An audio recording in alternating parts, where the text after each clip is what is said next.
Okay, moving on. All right. So you see the consent agenda item, or the consent agenda items as presented to you. Before I look for a motion to adopt those, I believe Mr. Hoffman has some information to share with us. Yeah, I need to make an addition to item D, disbursements, and have that removed from consent for discussion. Okay. D, and I believe, does everyone have a copy of that? I did place it in one of these. Okay, very good.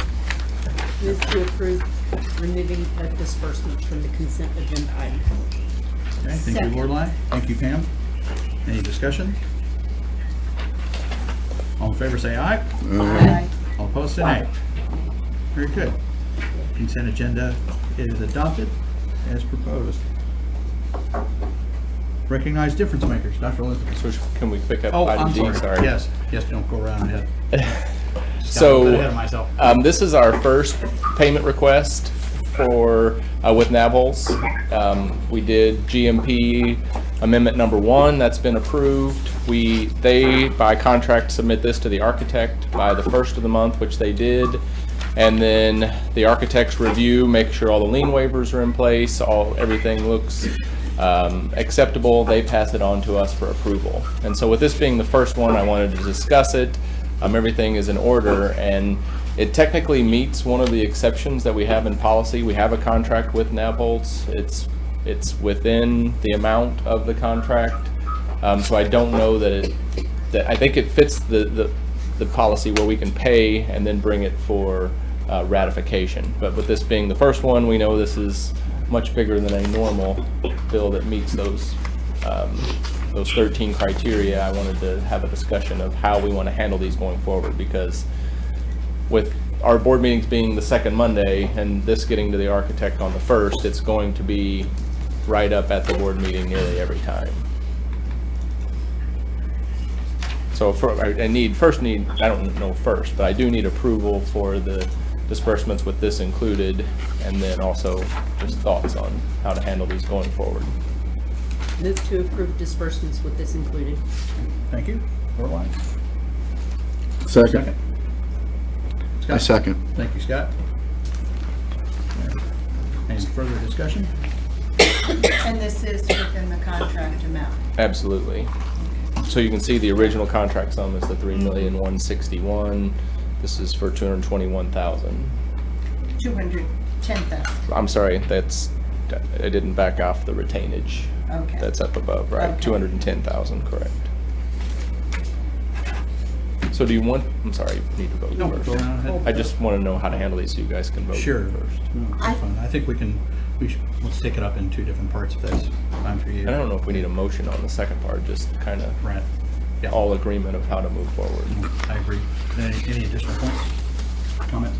My comments are all on moving forward. Okay. Gotcha. Okay. All in favor? As Lorelei framed the motion, say aye. Aye. Any opposed, say nay. All right. Very good. Please So- go ahead. Just curious how you would like these going forward. Is it, Sorry, Mr. Hoffman. Your time's Your up. remarks. Sit down. Sit down, Jason.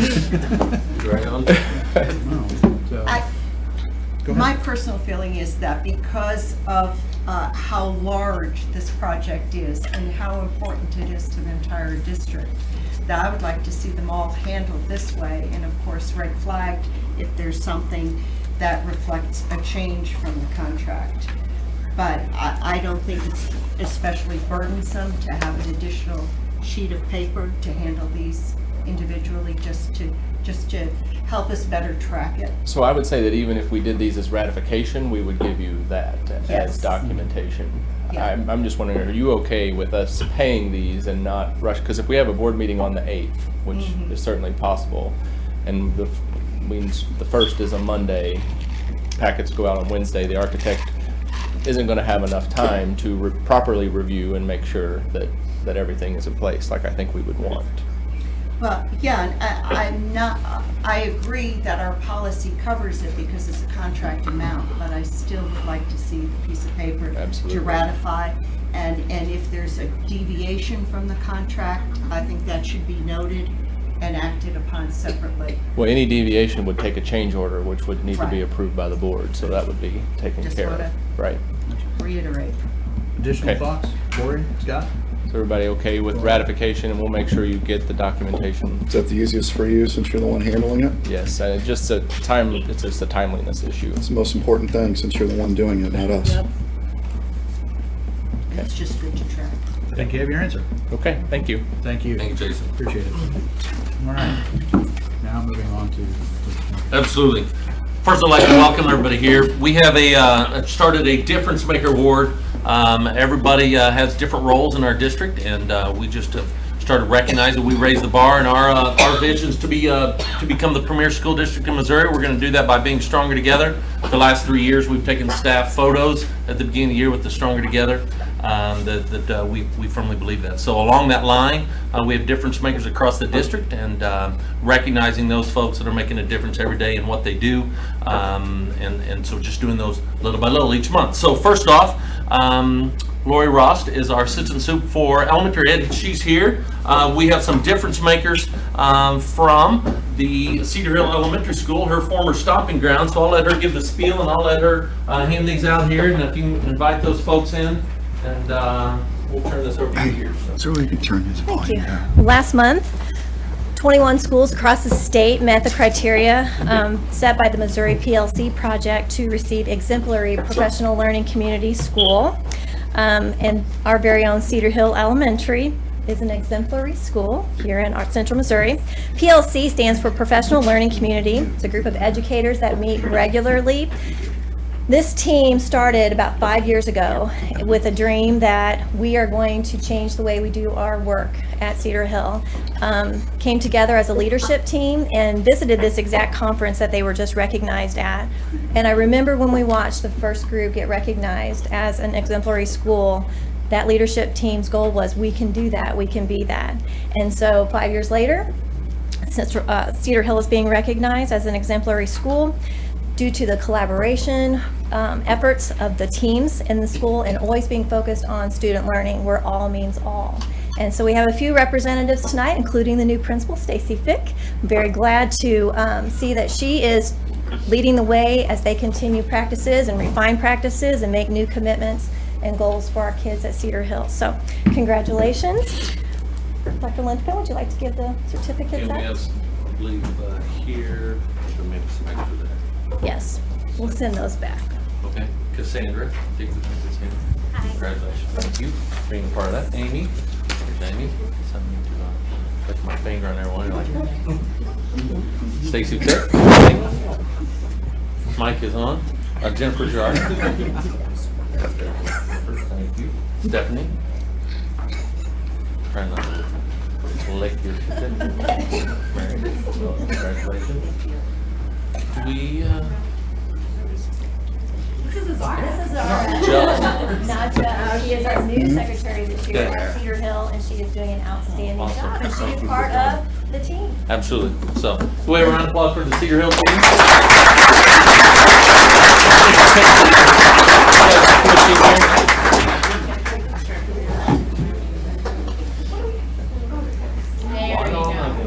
Laura, will you speak out? I can do it.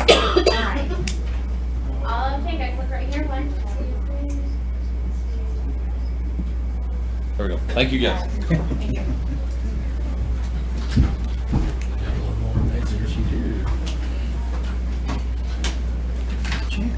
Yeah, so next, our middle school coaches, and I think Robert Nesicky, one of our ADs, is here. And Gary, can you see if you can work his way in here?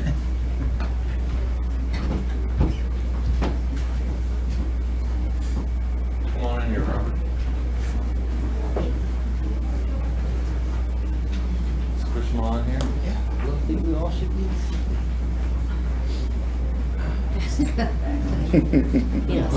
That's all right, just keep on going. Keep on, get up to the top. We won't bite. Well, We'll be Scott good. does, so I'm go to good. that side. We're good.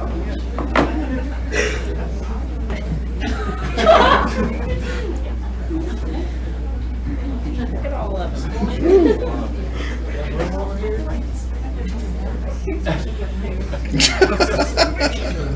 I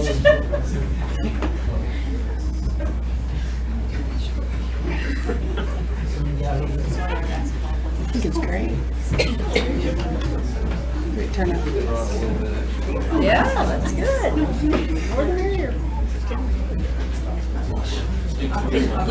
There you go. Maybe underneath. Robert, do you want to, well, first of all, I'll just say thank you to all of you, and I'll let Mr. Neski kind of give an overview here, but just you guys are difference makers, and we appreciate everything you guys do. So I'll let you kind of give an overview here of that, if you would, please. Thank you for inviting us. The difference makers are our coaches and our students in our community. The CHAMPS program is something that I've done in my old district because we did have a little problem there, and it had helped a lot of our student athletes. One thing that I've recognized is that student athlete has not been used that much in the community that we have here. So what I brought to the table is called Champ Day Challenging Athletic Minds for Personal Success. We want to let our students know that they're students first. Okay, because that's the most important thing is you being a student, and then you go play ball and do what. The program is ran during the season. The kids are responsible for a grade check once a week, bi-weekly. In that grade check, it sees how well they're doing in class, their effort grade, because as a coach, you ask for effort on the field, and also their conduct, how their attitude is. Because you know you got to have a good attitude if you're going to play a sport or you're going to be in a job or whatnot. Once a week, we do ask the kids to dress up. Okay?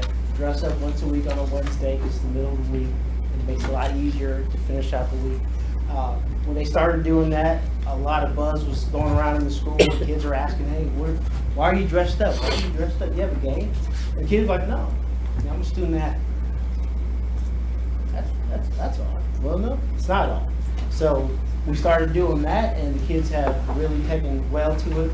A lot of kids at the younger levels who weren't playing a sport wants to be a part of that. Pretty soon you'll see some kids who don't even play a sport dressing up as coach. They want to get But I like to say that hats go off to these coaches, because when I brought it to their attention, I said, hey, you're the ones who are going to have to model, not me. Okay, you're going to have to be a leader. You're going to have to show the kids the right way how to do things and make them accountable. And I think that they took it really well this past year and this coming up season, and they ran with it. Now it'll get a lot better as the years go on and the seasons go by. But I would like to recognize most of our coaches that are here today. I have Haley Refton from Lewis and Clark, back there. Jason McQuaid from Thomas Jefferson, Cody Hillis and Scott Hillis from Thomas Jefferson, Michael O'Brien, Lewis and Clark, Evan Pingle, Lewis and Clark, and a couple other coaches couldn't be here today for that. Next one. I'm the short one. Kelsey, I didn't see her. But I do have some coaches want to say something to the students, and then after that, we should be done. Haley, you want to come up? You're good. Robert would like me to share that we just submitted a promising practice, which is through the National Character Organization of Character.com for this program, CHAMPS. And we just submitted it, so we won't know until April whether we've won an award for that. But so hopefully, that'll be in the making.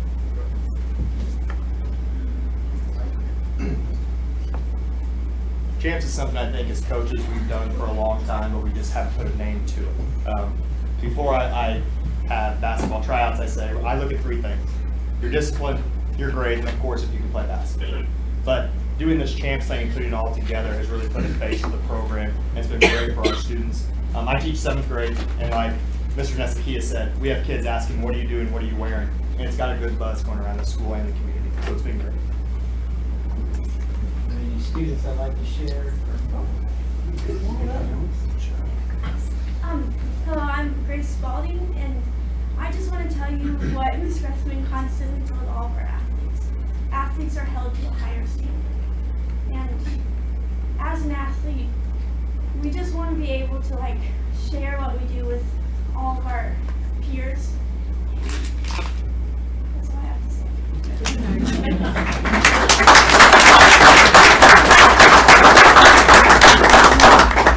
Well, that concludes us for tonight. We appreciate it. thank you for giving us this opportunity to share what we're doing in our students. Thank you, guys. Thank you.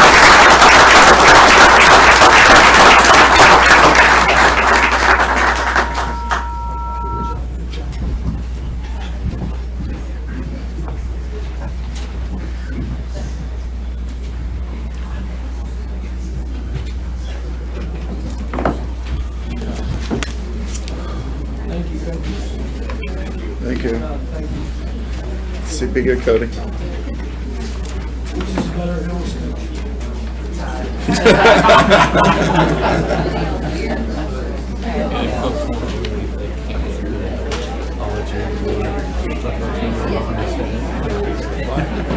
I'm sorry?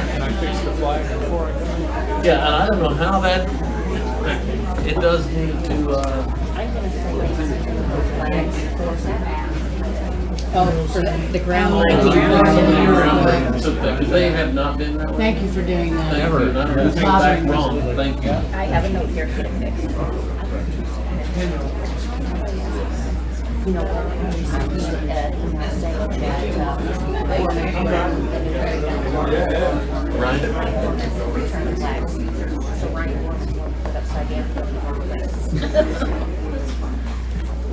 Time together, but I'll give you a little more space. I tell you what, just still trying to write here. We're climbing. This is all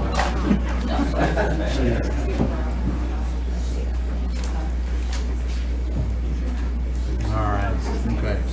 Moving on down the agenda, thank you for those recognitions. Absolutely. Well-deserved and important stuff. Reports and communications. We have a report from Jefferson City Public Schools Foundation, Ms. Karen Enlow. I just got in the door. Right click. Okay, thank you. You might give them a second, Mrs. Enlow, for everybody to get their seats. Okay, you tell me when. I think we have a few more folks that are. Could be at least one of them. What is You can the shut noises? that, we can leave this one open. It's just like, wow.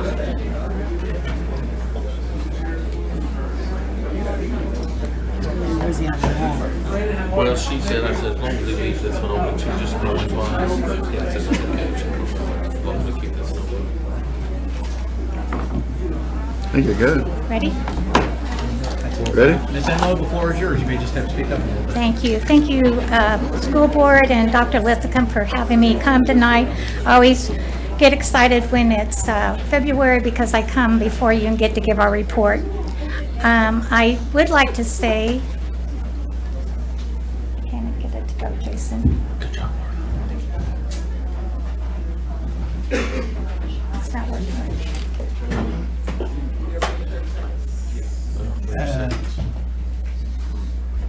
There we go. for a few seconds. Yeah. Want to try it? Want me to hold on to it?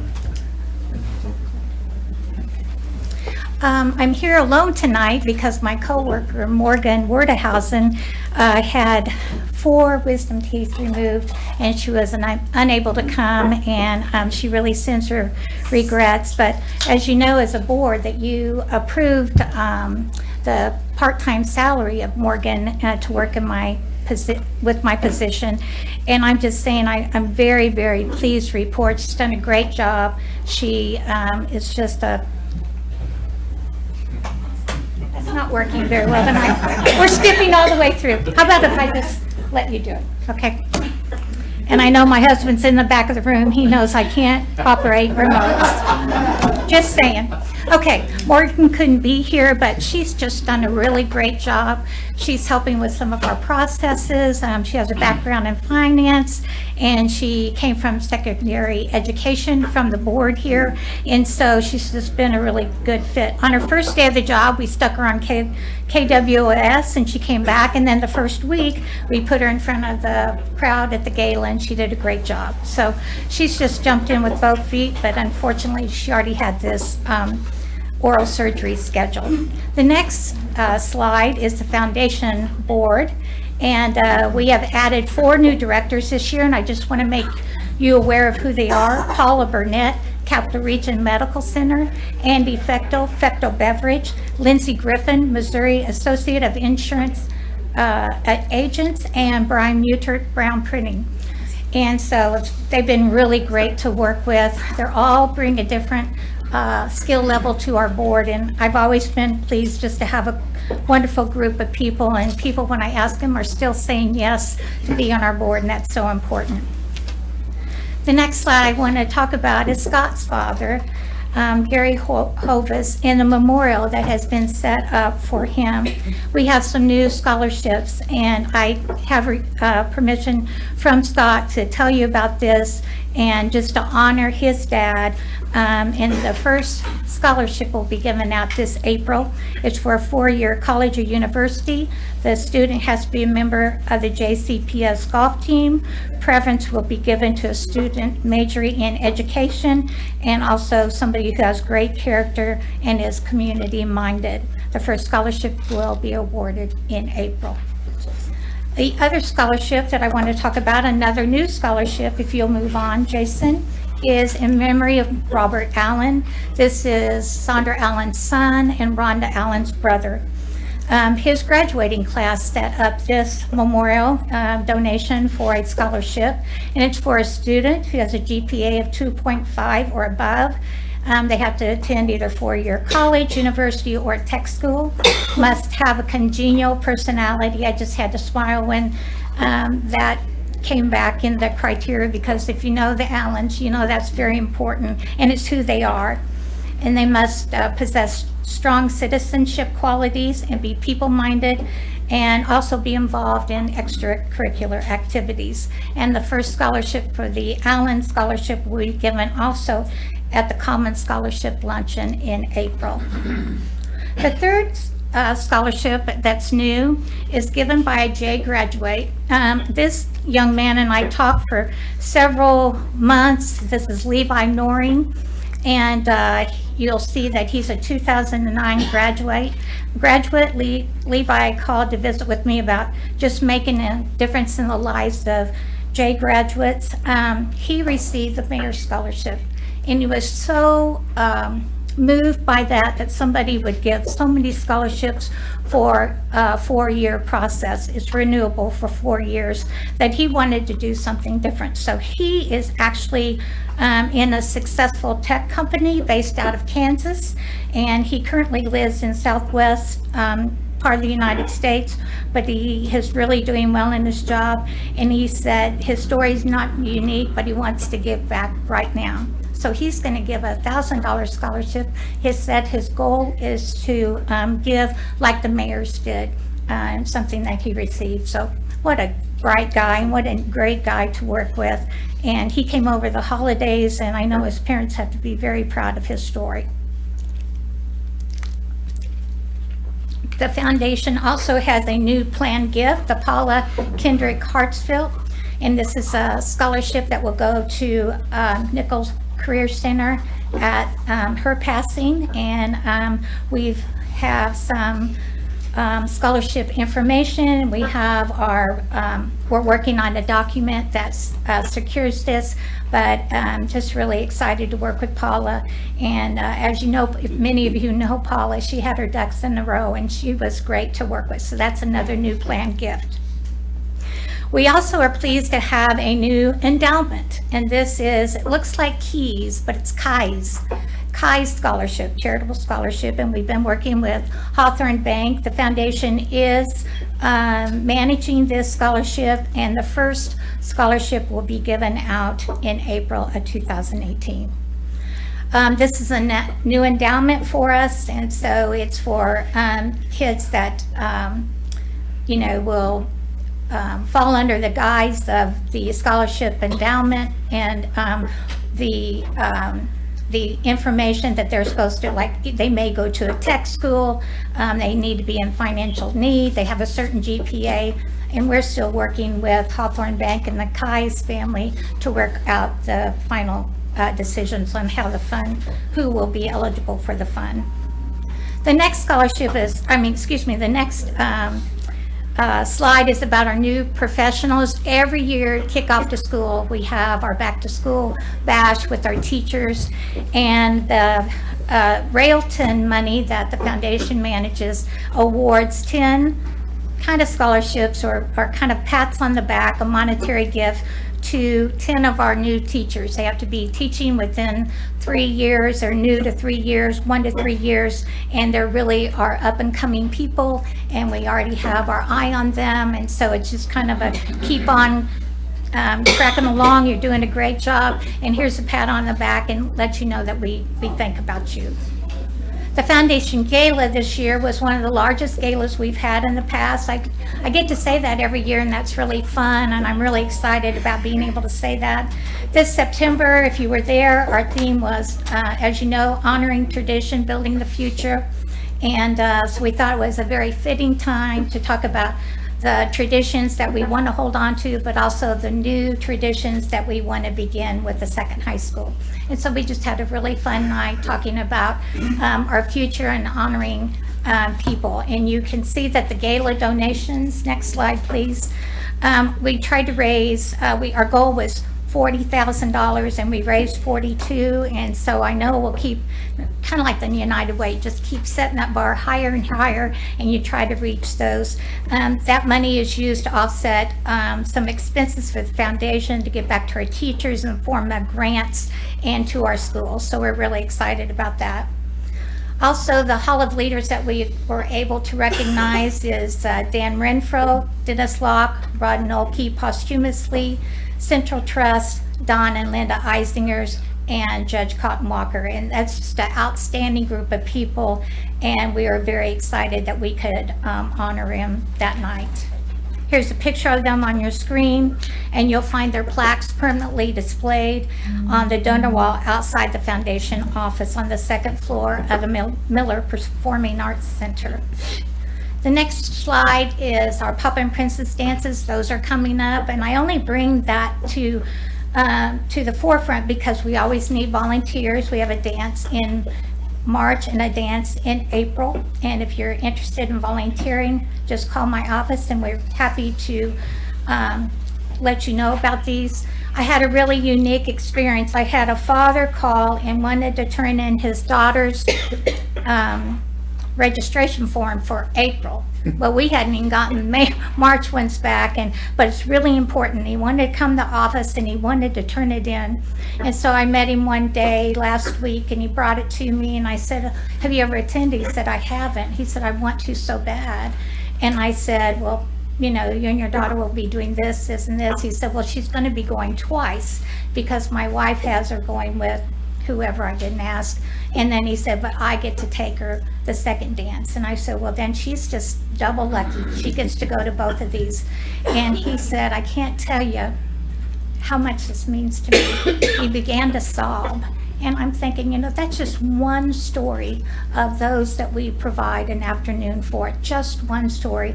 And it makes me really wonder how many stories are like that of the kids that we do. I know some people say, oh, it's so hard to get volunteers, and it is, but it's so worth it. It's so worth it to support our young students and then you know, make those happy memories for their families. And you can go on the next slide. We have a lot come to our dances. In fact, it's really getting crowded. Steve, I know you've been there several times, and TJ, last year we had 850 in attendance, and Lewis and Clark 715. And we need at least 50, closer to 75 volunteers. We have 8 activity station plus dancing. It's just really fun. And but it couldn't happen without the volunteers and our custodians that help us set it up. The last picture is just of a father and a daughter dancing, and then somebody at the selfie station. The selfie station has a long line. People really enjoy taking photos on their own phone, and we have a volunteer there to help take those photos. Another thing that the foundation is involved in is called Mission JC. It's with some of our churches that partner together, and I help coordinate the school activities. And we had 10 schools participate last year, and any projects from painting to landscaping to cleaning the hallways, anything that they would like done in their school, we're really happy to do that. So I have 8 schools who have already said that they would like to have Mission JC come to their building. And I already have the project leaders who are working with the principals on that, so I'm really excited for this coming year. It's like Serve JC with the community, but it's Mission JC that the teachers, or excuse me, that the volunteers serve our schools, some of our parks, and some other things. The foundation grants, that's one thing that we really love doing. This is a photo from last year. We've given over $250,000 to our buildings over the years for foundation grants, and as you know, that a teacher grant is about $500 per classroom, and a school grant is up to $5,000. So we look at the money really hard and we try to make it stretch as far as we can, and it's just a really fun day to give out those grants, and the teachers are so deserving.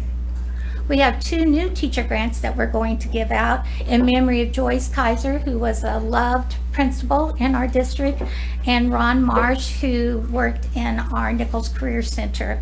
And so both of their families have met with me this last year, and they expressed the desire to give back to the teachers through supporting their individual teaching grants.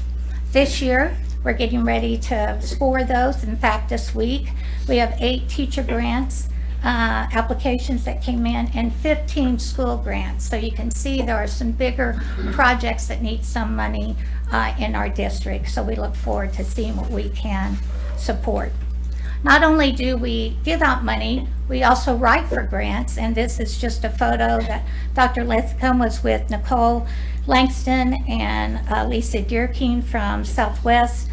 Lisa and I co-wrote a grant for some $7,780 for a program that Southwest was doing it, and we got to see that money given to us. It was a hot day, but it was always a fun morning to receive a check and to thank United Way for even expanding beyond what they already do for our community. Excuse me. Never too hot to get money. Never hot. Okay, 2018 Eisinger Teacher of the Year.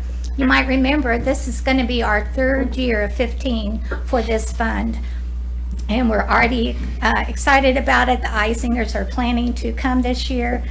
So far we've received 157 individual teachers who were nominated. All 18 buildings are representative, including Nichols and JCAC.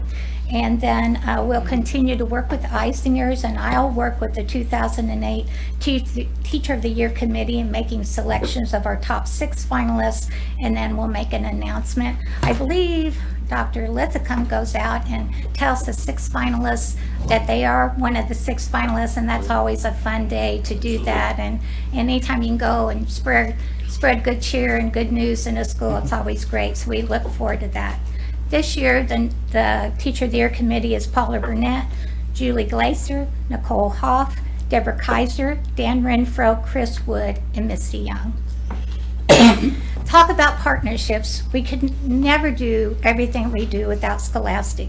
Scholastic has been a partner for so many years in so many ways, and I just wanted to let you all know that they lend a hand every time they can, whether it's books or it's money for something or area that they can bring volunteers in. You can always find Scholastic supporting our schools, and I know that's because Lori has done that for a number of years. And so I just wanted Scholastic to know, would you please, Lori, tell others how much we appreciate you and the relationship with Scholastic that we have, and especially for the foundation. We've seen that time and time again. Santa Day 2017. This was our 7th Santa Day. It's hard to believe that's been going on that long, but it's just great. In Brenda Hatfield fashion, we were able to see more kids than we did. We fit in a whole nother classroom from Callaway Hills into our day. And Santa and Mrs. Claus were very tired, but they made it through their day. We also appreciate the help with Dr. Lithicum and Dr. Schindorf. Dr. Schindorf must be a lot younger than me because he could take the tiniest things and get them peeled off and help a student. It was really intent, and it was really fun to watch him. And of course, the man with the crazy hat. Did that one dance and sing? I'm not sure if it did or not. Okay, I'm not sure. okay. Well, anyway, he was having a great time and the kids Maybe were a having a little bit. great time. Okay, all right. We always appreciate central office staff supporting our day of fun with our kids. Santa Day served 275 kids with 75 volunteers. We actually have to cut off the volunteers for this one. Everybody loves this. And I had to stick this photo in because I think Randy Allen is having much more fun than those 3 little boys that he's with. It really is just a magical day, and it really warms my heart that so many of you attend. Some of the biggest news was our new classroom, the John A. Moritz classroom. Patty Morris and her family worked with myself and Nicole Langston to see a preschool be supported by their family, and we just really thought that was a wonderful day. Another hot day, but a good day, and it's wonderful to have another classroom at Southwest. The family pledged $90,000 for a period of years, $90,000 a year to finance an early childhood program through 2020 or 2021. The Morris family, Mr. Morris was a lifelong learner. He served 2 terms as board education. He had strong community ties, but he really loved early childhood education. That's where his passion was. And so we're now working on a plaque to commemorate that classroom, and we're looking for more funders and see if we can start this support of our preschool, and also naming any other classes in our elementary schools and up to our high school. So it just really was fun to work with this family. It came together really quickly. Sometimes these type of gifts take years and years to come to fruition, but this one came together pretty soon. I think they just really knew what they wanted after they had visited with us a few times, and so really appreciate the Morris family and what they have given such a great gift to Southwest. That's all I have tonight. I've been trying to talk fast so we could get through, and just wanted you to know that I really appreciate the opportunity to come, tell you a little bit of what we're doing. Hopefully you can understand and like what we do, and support that even going to the years ahead. And I'd be happy to take any questions. Any questions for Karen? Thank you very much. Thank you. Yeah, Thank thanks you. for all you do, Karen.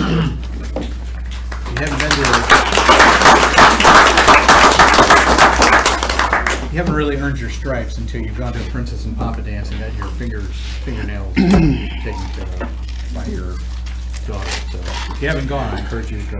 It's a great event.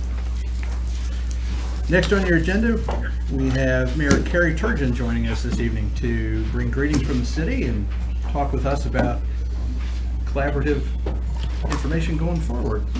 Well, Thanks for thank joining you, President Bruce, for inviting me. I'm very glad to be here, and I'm Mayor Carrie Turgeon, and on behalf of the City of Jefferson, it is just wonderful to be here at a school board meeting, so thank you for the invite.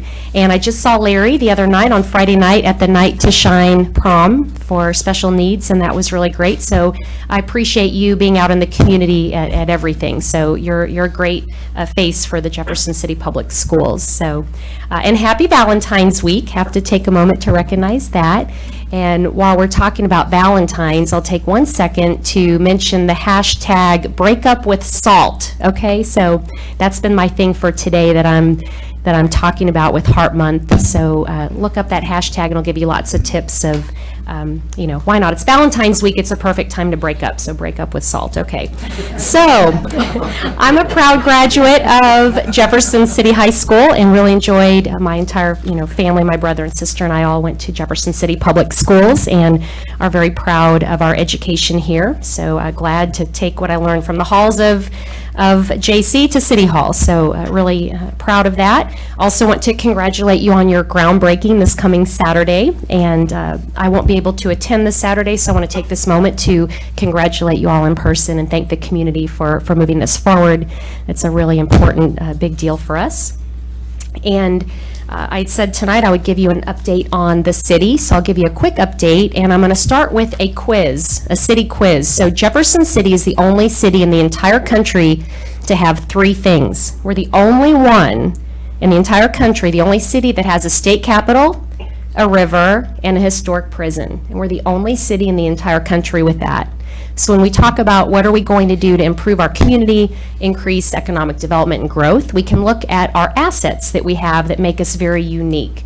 So starting with the Capitol, we're getting ready to undergo some major renovations to the Capitol. You'll start to see scaffolding, so that's exciting to see that we're investing in that property, and that is a state-led effort, but something that certainly is important to our city and our community, that they take pride in that building.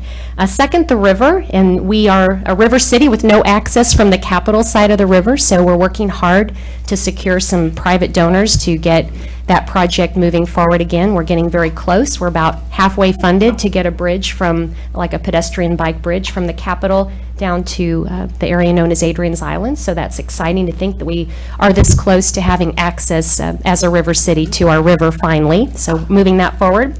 And then the historic prison. Our tours there resume in March. We had around 34,000 people there last year alone, and that's up from 3,000 when tours began in '09. So we're seeing exponential growth.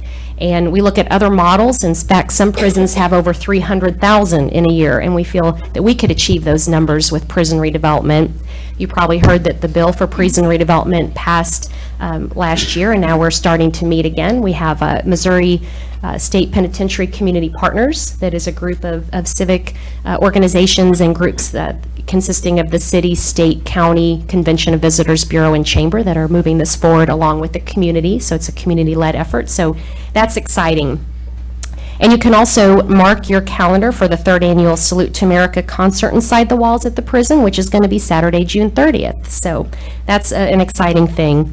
And also Capitol Avenue is moving forward. It's a joint city-county sales tax project. So, you know, we work with our partners in every way, and that's something that if you've driven down there and seen the physical improvements in the streetscape.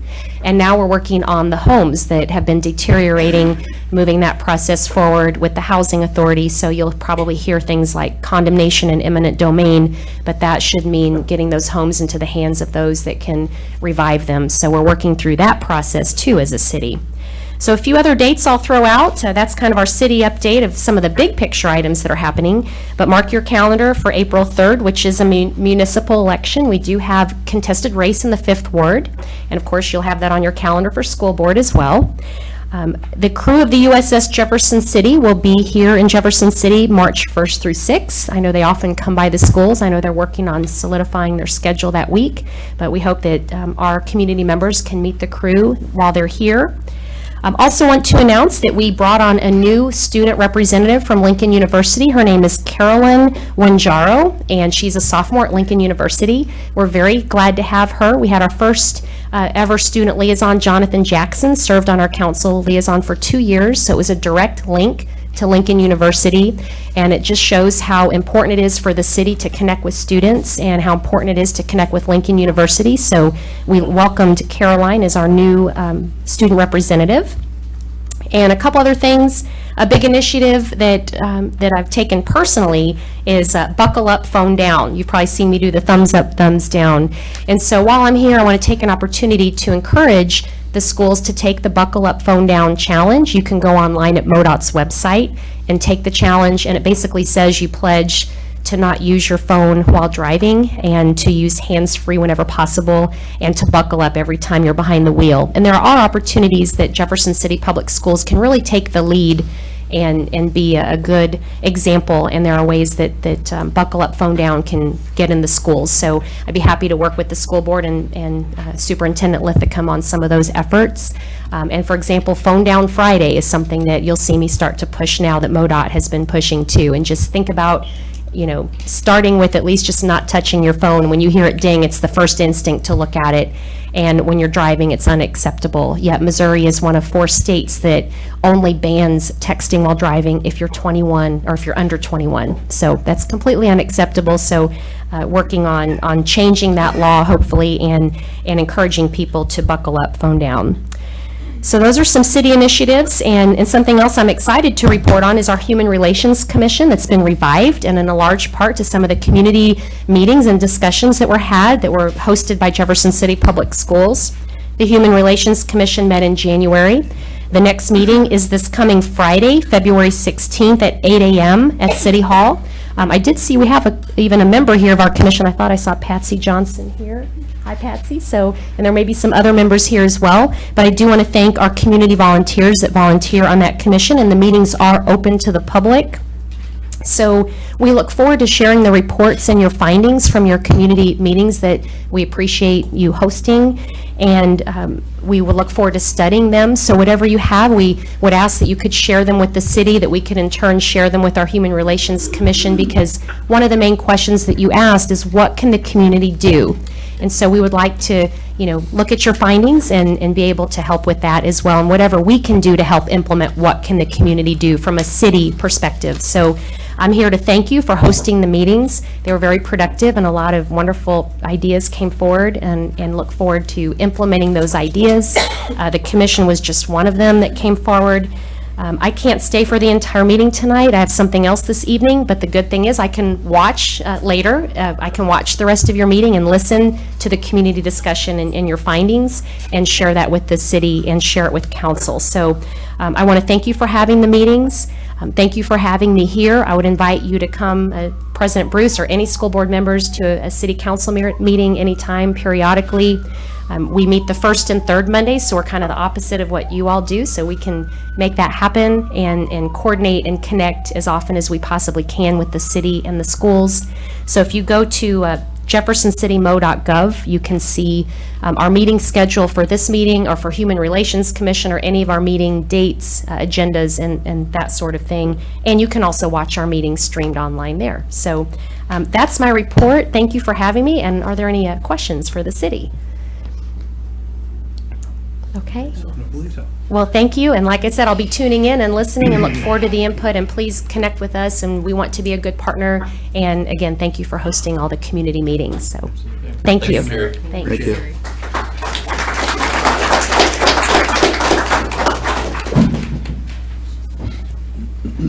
Next on your agenda, we have a update from the Chief of Learning, Dr. Schindorf. All right, I'm going to give you a quick update with some of your curriculum this evening. But first, I have to tell Karen that she said that I could take off the tape and I could stick the thread through that little hole. The picture you saw up there was actually me apologizing to that young man that I couldn't help. So I shouldn't have said that. Okay, want to just remind you that we have a resource fair, a curriculum resource fair coming up. It is next Thursday on the 22nd, from starting at 3:30. Our secondary folks will be coming in at 3:30, and then our elementary folks coming in at 4 o'clock.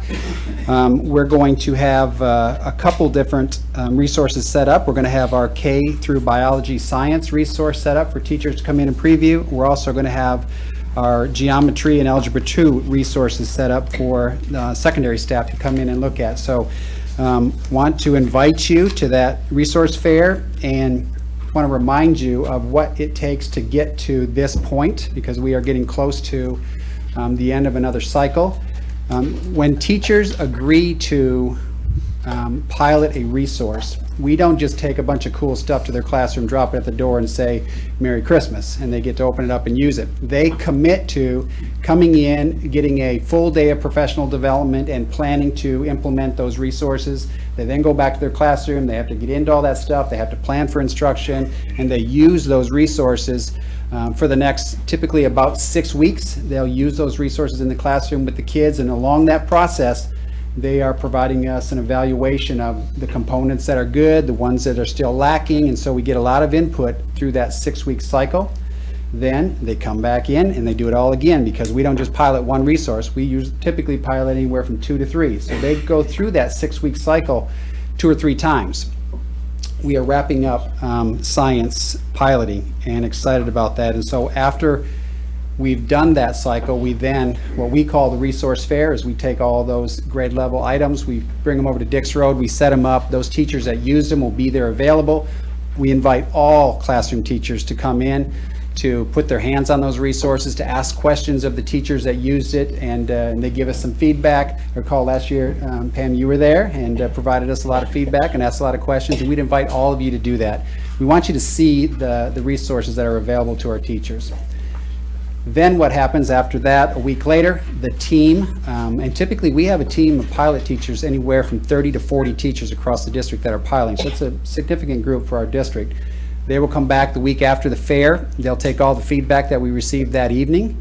They'll also look at all the evaluations that were turned in throughout the pilot cycle, and they'll begin to get to what resource is going to meet the needs of this district. Now, we don't typically have 100% agreement. There's always some that like one and others like the others. So we vote. And at the end of the day, it's the majority because we want to meet the needs of the majority. And so after that takes place, then what we do is we bring in front of you, we bring the recommended resource and ask for purchase of that resource. That typically is going to happen. I hope that I bring that to you next month in March, because we have to get the resource approved by you so we know which resource it is that we're going to have. Because although we've got all of the priority standards and substandards, and we've got the units developed, we hold off on a little bit of work because depending on what resource we get, some of the resources come with some of the pieces we may need, like the assessments, performance tasks, those kinds of things. So we hold off until we make sure we have the resource. Then we can determine what are the final pieces we have to do. So I will bring the curriculum to you in March, but I'll hopefully bring a resource recommendation for your approval. If it is approved in March, then we anticipate bringing, we have two groups actually writing. We have core and we have non-core. I anticipate bringing you non-core in May for approval, and then core would come in June for approval. That gives us the window from the time you approve in March to do the wrap-up work, because what I want to bring to you is the final product. So that is the timeline for what we're going to do. And if you don't know, core, we're currently doing science, as I stated. Non-core, these are the ones currently working for non-core. We have health, PE, drama, music history and theory, civil leadership, U.S. history, American government, media productions, and broadcast media. We have those groups of non-core that are writing. We also this year added 3 that were not on our schedule. We added Chinese 1 and 2 at the high school. We also have our 9th grade team writing physical science. We currently use physics first, and we believe that we need physical science put in place to help support the 10 through 12 program. We also think physical science is going to help us with the articulation of the process that kids go through once we get to no longer having a 9th grade center and having 9 through 12 in a high school. We need to have that program solid. So we'll have physical science ready to do that. And then we've also added African American literature course. So we're in the process of writing those 3. I hope to bring the non-core to you in May and then core in June. Questions about the curriculum? It's been a lot of work. It always is. It's been good work too. Any questions about that piece? No, I think it's super. Okay, hope to see you on the 22nd. It's going to be a great evening to look at stuff. The other piece I want to talk about real quick is tomorrow evening I'm going to take a proposal to our PDC committee. We have 2 teachers at every building that come to that represent PDC, and tomorrow night I'll be presenting to them a change or a proposal for our new teacher professional development. We actually in the past have had 3 tiers. Tier 1 were the brand new teachers that we hired. They came in a week early for PD. Tier 2 were teachers who had taught for us for a year. They came in for a week and got PD. And then Tier 3 were teachers who had been here for 2 years. And we've done some significant changes to what we're asking of them. Every year we get feedback from them about how did it go? Did we offer you the right stuff? Do you feel prepared?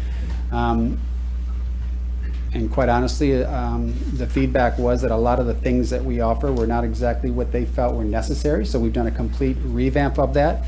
We're going to eliminate the Tier 3, which are teachers that have been with us for 2 years. Because in the past, we basically brought them back in and told them what courses to go to. Instead of doing that, we're going to be designing some optional professional development and give them some choices as to what PD that they attend. And we have taken the Tier 1, which are brand new teachers. And we believe that we have a much more, not only streamlined, but more appropriate week of learning for our new teachers that'll get them prepared for starting the year. So I just wanted to tell you about that tonight, as I'll be taking that to PDC to review and give recommendations tomorrow. So hopefully we'll be able to wrap that up soon. So questions about our new teacher training? I had a question. Last month, Shelby Scarborough talked about a test that was going to be given to supplement new hires to see what their strengths were in their, and the areas where perhaps they could focus, specific things that could be focused on in PD. Is this complementing that in any way? I don't know if it'll complement that first week of training, but what you're referring to is the IPI, the assessment that we give our staff members, and it does.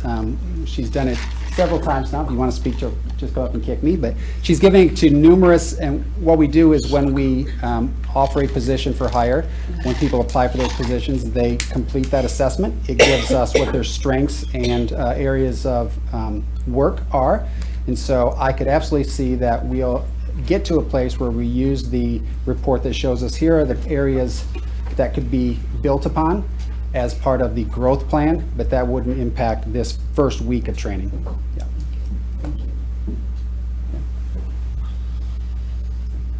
Good question. Okay. Okay, Brian, thank you. Thank you. Thank you, Dr. Shandor. Good report.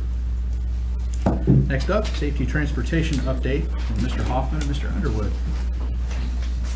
I'm gonna hand this off to Frank. I think you all might remember Frank. Frank was the location manager at First Student, and we had the opportunity to move him over to be an employee with us, and he is our district now representative for transportation, but he also handles employee workplace safety and then security also. And so really pleased with what Frank's done since he's been here. One of the things that made me a little nervous when we were bringing Frank over was what were we going to do with First Student? Because before Frank took over, our relationship with First Student was pretty rocky, and Frank came in and got that going. But we were fortunate enough that prior, and working under Frank before, Brandon, I'm going to butcher your name, is Swires? So Brandon Swires is our current location manager, and Brandon is from Jefferson City, worked at First Student here, went off and managed other First Student locations in Washington first and then in the St. Louis area, and so we're happy that he got to come back home, and he's replaced Frank and is doing a great job there. So Brandon is here also in case you have any questions of him, but I'm going to hand this off to Frank. Just click on this, or? Left click. All right, left click. All right, perfect. Good evening. I'm just going to say I'm nervous. It's the first time I got to present in front of you guys. So, but Well, we promise not to put an alarm on. you start playing my exit music soon. You're fine. You're not Jason. You're good. Just relax. Okay. That is true. Brandon, he comes to us with a lot of experience, way more experience than I had when I came into it. He's been in inner city St. Louis, dealing with those buses and 230 some buses I believe they had, down to the 64 routes that he has here. So he's got great experience and does a great job, probably better than I did, I gotta say. But anyways, so we'll just get started. Transportation, I'm going to run through this as transportation, safety, and then security side of it. On the transportation side of it, said left click, right click. Okay. Our public school district, 225 miles, serving 18 buildings, 63 buses traveling nearly 1 million miles a year, a school year. Each day, our drivers are in touch with 9,300 students. That's in and out, counting home to school, school to home. Essentially, that's our district population.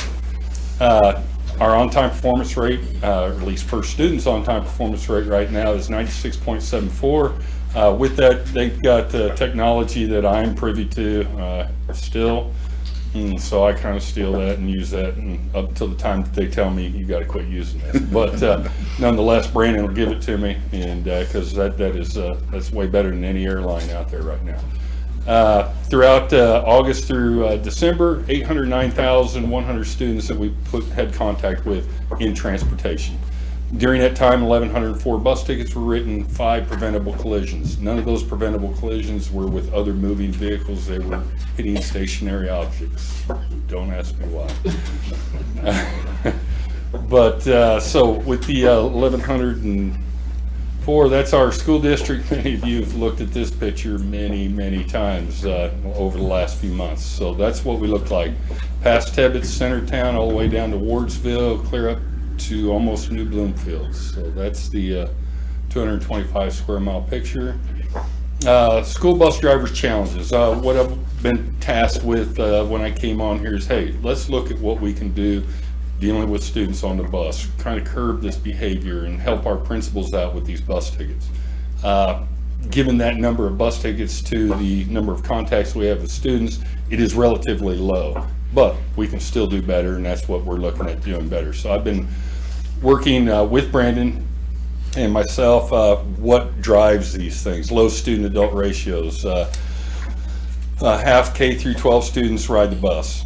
Average bus size, 54 students per bus. That's average. So some of them have more, some of them have few less. Our sped routes have less, and that's what brings that average down.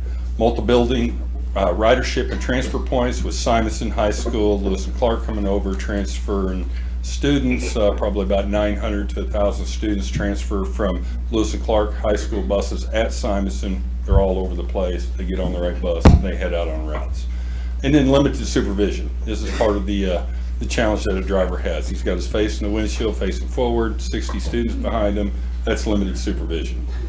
The result, there's downtime during that transfer period, excessive noise, limited supervision, target area for problematic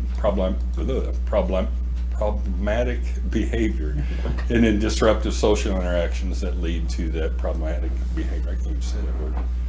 Okay, so what we've done is this is our bus tickets, 1,100 bus tickets, and I've just took our top 4. There's more than 4 listed here, but I took our top 4. Refusal to sit down. These are what drivers are writing.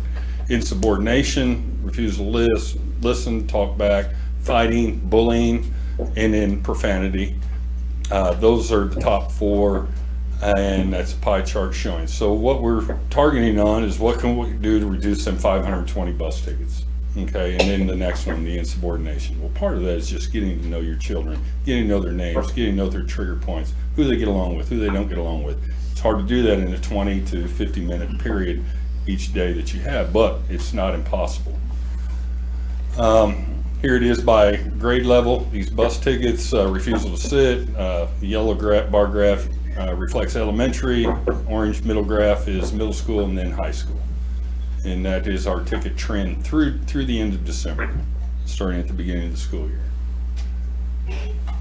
All right, and then so the idea was is how do we get our drivers from Great American Actor on the left to the bus that's on the right? Part of that is educating, implementing this education, and then inspecting what we're doing and re-educate or change our education plan with our drivers as needed. So what I've developed, and I've broken it out between middle school and high school, I've developed a training series for school bus student management for middle school, high school. It's a management series that focuses on those 12, 13-year-olds up to high school. Bringing this into first student, talking with the drivers, doing this. I wish I had the time to do this when I was at first student, because I don't feel that the details that we're touching on these things were offered by first student. Their main focus is safety, driving safety home. Our focus is that also here, but also having buses that parents feel comfortable putting their children on and not worrying about whether they're going to be assaulted or be injured in an accident that might happen. So with that, that's our module purpose, as explained importance of keeping control of your bus. Standards of behavior on our school buses describe situations that put school bus drivers most at risk, and describe ways to maintain acceptable student behaviors on our buses. And then also the elementary behavior management within people transportation. This is another training series that we will focus with elementary drivers. Some of them are both. Some of them do both but not all of them. But there's a different way to, as far as I'm concerned, to deal with elementary students than there is the older 12, 13 on up. And so our module what did I do?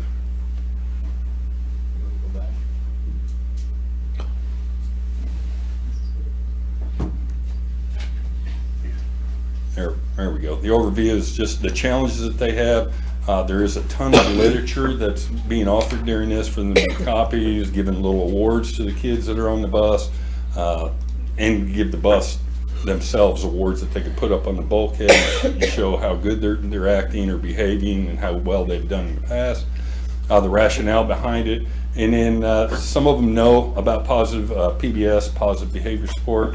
So I've gotten an introduction to those people that are not familiar with it, and then get into some of the I guess the grassroots of it, and then train these drivers as to what this looks like. And then conclusions, questions at the end of our overview for that. And any questions on transportation? That went pretty quick, but that's what we've been working on right now at this point.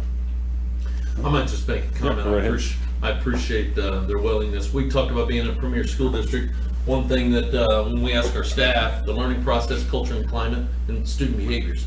And so riding the bus, it's an extension of the classroom. I appreciate that as a priority because it's not meeting our expectations, and it's going to take time to get there, but I just appreciate your leadership on that. Thank you. It's challenging. It is challenging. It is challenging. Transportation is messy business regardless how you look at it, and it just takes good core to reflect what we need outside of our core people. So the next is safety.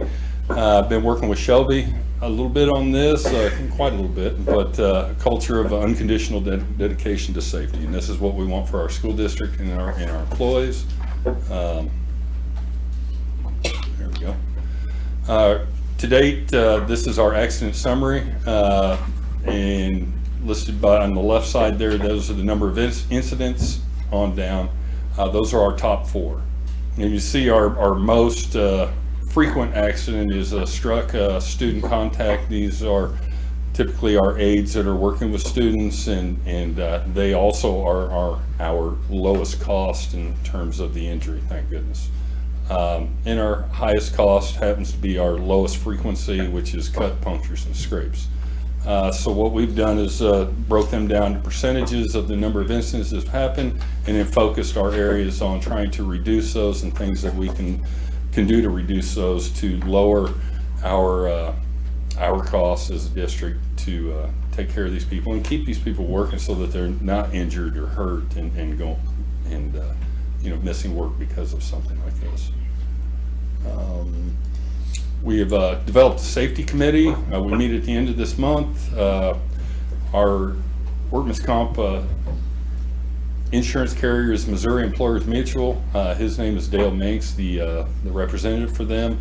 There are MEM, I'll just refer to Missouri Employers Mutual as MEM. MEM has safety dividends that will lower our cost of our insurance, provided we meet some points. We've got to build points on through MEM, and then by us doing these things, it will lower our cost. Some of those things listed up there are the ideas of what they would like to see us do. In the end, I just would like to work at developing a more safety conscious culture, TOMA, top of mind awareness for each of our employees that is out there working, and to know that, okay, I need to get up here, let me get a ladder, not step on a chair, and stuff like that. Using a handrail when, just some basic stuff that keeps our people safe. So what we've done, part of that MEM dividend reward is developing a safety handbook. I've wrote a rough draft of an employee safety handbook. I've turned it over to Shelby. She's going to, we're going to work with the safety committee, integrate this into an employee handbook, and it'd be probably a portion of that handbook, and be an employee safety handbook for people to read and understand just some basic expectations of safety within our schools. So that is ready to go for the safety committee meeting. The other was newsletters. So what we've done is just not just our JC safety newsletter that goes out to all employees of the district. This is one that goes out once a month that give over to Shelby, and she's got a whole bunch of other stuff that goes along with that. But then each month I've been sending safety newsletters to our kitchen staff and also our maintenance and custodial staff. They each get a different safety newsletter that I've sent out to them, and kind of try to make it fun, but I'm hearing a lot of feedback actually of how they read it and then talk about it. But that's what I want them to do. You know, if it's fun and they're talking about safety, they're talking about what's in there. And so a lot of these newsletters are geared towards the graph that you saw of where our accidents are coming from or our incidents are coming from. That's how I've been driving these newsletters that are going out, and so that's what we're doing there. Let's see. School safety audit. I've looked at what other school districts done. DESE compiled a safety audit to go into the schools. First, I've went into all the schools just to familiarize myself with them. I've not been in a lot of these schools and never been in the basements of any of them. Oh my goodness! But it's amazing, and so it was a great lesson to learn. But I've developed a school safety audit, bullet points to go through and check off, and then create work orders, do whatever we might need to do with our maintenance and custodial staff to bring us to what I feel anyways is a safe level within the school for the employees. Some of that's cameras and doors, how doors work, storage areas, parking lots, playgrounds. I'm going in March to a certified playground safety inspector's certification, so I'll be trained on looking at safety on playground equipment. So that looking forward to that. More of that is just toll-free hotline numbers. Who knew it was an RSMO? They need to be in the bathrooms. So those posters are put in the bathrooms. And there's others. Earthquake drills, that's an RSMO that's required that we are going to make sure that happens at the beginning of each school year. Every student gets a copy of this. Each kid coming through our Welcome Center gets a copy of this. And I think that was it on safety. There we go. Any questions on safety? I had one, the insurance company men is recommending drug testing at higher and then after incident. Post-incident, yes, post-incident. And Okay. that's a recommendation from them. It's not a requirement, and quite honestly, it's not a dividend requirement. That's not one of the dividend requirements. That was one of their recommendations that were put up there. Okay. Yep. And do post-accident. We already do that. Yeah. Post-accident, we don't do employee. Okay. Thank you. All right, security, and this is it, I promise you. Hey, this is good stuff, Frank. Okay. You're doing awesome. You're doing great. Security audit went through several institutions, not just K through 12, but Missouri University, some of our college campuses, as we have a campus right now that's probably just as big as some smaller university or college campuses. What do they do? What do they look at as security?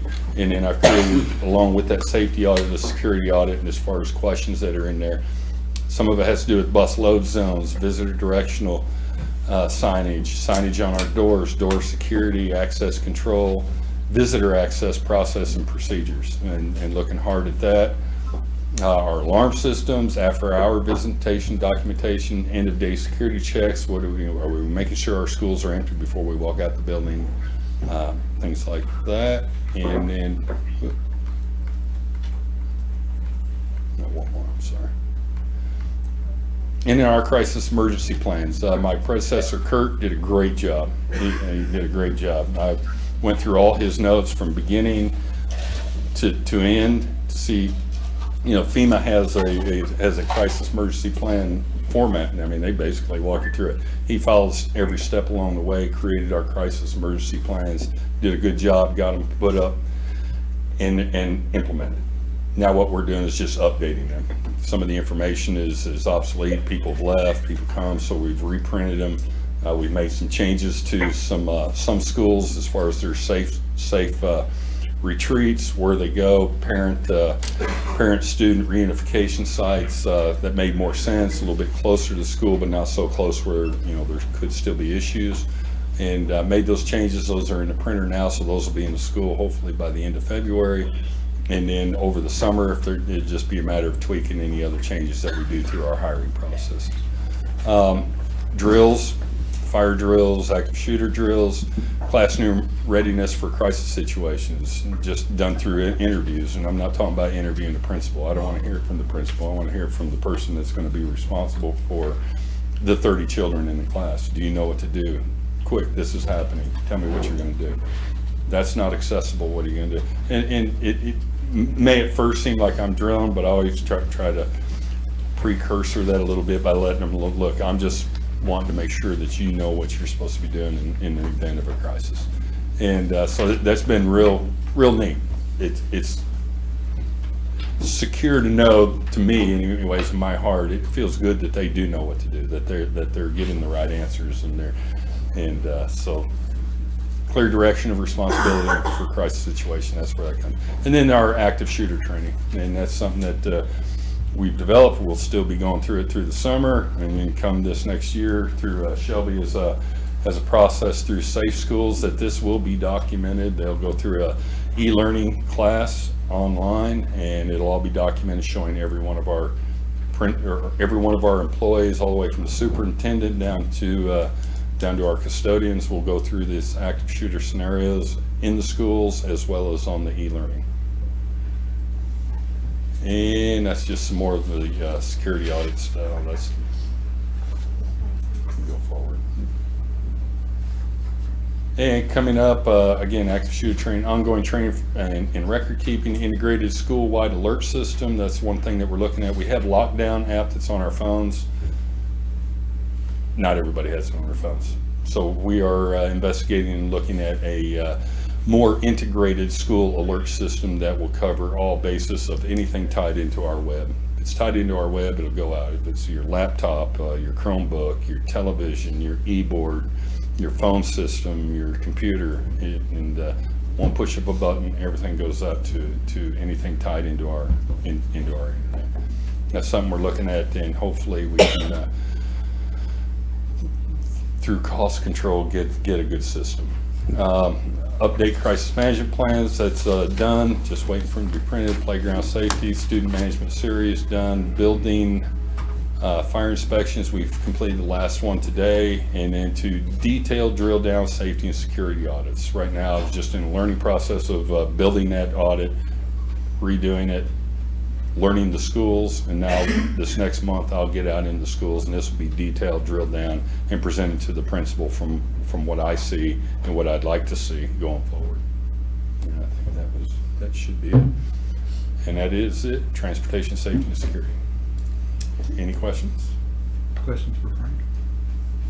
Clearly, you've been a busy man. Good job. All right. Thank you. Thank you.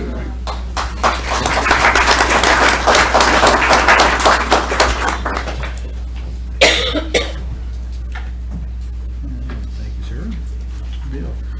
Secondary update, Mr. Verslois. I do love you, Jason. You'll be glad to know I've shortened my report to 90 minutes. Thank you. But if I'd like to make a personal hello. He doesn't know I'm going to do this, but Dr. Dick Dalton was one of my teachers. Hey, Gary, I thought I recognized you. 30 plus years ago. And so do you remember where you presented some of your lectures from? I presented from 340 Founders, and one semester was down at Langston Hughes Theater. Okay. Now I'm going to be more specific. We talk about a hook activity to get the students engaged. Well, he did it at the collegiate level as well, because there was a few times you put your chair on top of your desk and presented. Oh, you meant that class. I don't know what the lesson plan was that day.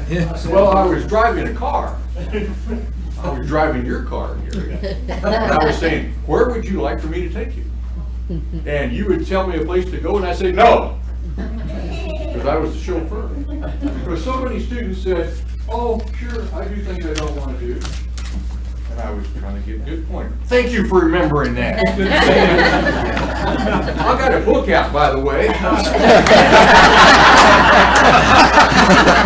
It has that exercise in the book. Okay. So a little bit about the MOU for the tennis courts at Lincoln University. Long story short, that is no more. It ended up to where the district contribution did not come to fruition, so there was no need for the MOU.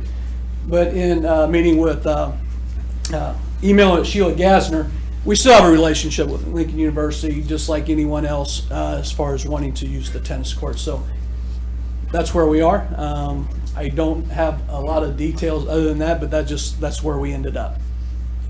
The other thing that I want to talk about is, before I bring up the activity directors, is to Brandon and Frank, you all have an important job, and driving a bus isn't what it used to be. There's so many more things you have to do, but I know when families put their kids on the bus in the morning, they expect the kid to arrive safely. And then the same thing in the afternoon, they expect them to arrive back home safely. So what you do is very important. Thank you.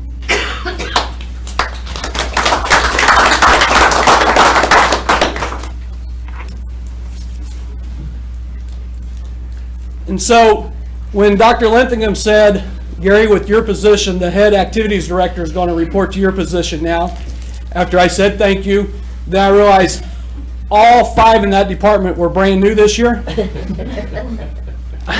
I cannot tell you how lucky I have been personally, and the district and our students and our community has been to have this group behind me fill in and connect the dots. And the expertise, the local knowledge they bring, it has just been incredible. So I'm going to let them speak about specifically when we open our second high school.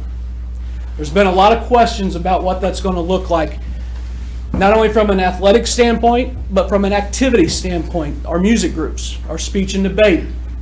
And should we start right away with a varsity schedule or just a JV schedule? And so I'm going to let them present. They've done all the work, and I'll be by their side for moral support. Go ahead. Tell them what you know. Well, we've looked and talked about it all year. 2 different routes that you can go: start slow and ease into it, or hit the ground running and go for the gold. And we felt like that the best option for our school was to get in there and get dirty and go as far and as fast as we can, but to do it well. We were afraid that if we started as a JV schedule only, that we may be sitting back, biding our time, maybe not pushing the envelope and progressing as fast as we really needed to. One of the issues that, from an athletics standpoint, not so much from the fine arts side, but the fall of 2019 is the second year of a 2-year cycle. That poses some significant scheduling challenges because everybody sets up their schedule for 2 years. Fall of 18 is the first of that 2-year cycle. Fall of 19, there's not going to be very many schools with very many open dates for us to play. By starting with a varsity schedule, we are able to play varsity contests against schools that it makes sense to play varsity contests against. We're not going to take our freshmen, sophomores, and play Hazelwood Central and Blue Springs varsity. We're going to do it with schools that it makes sense to play against.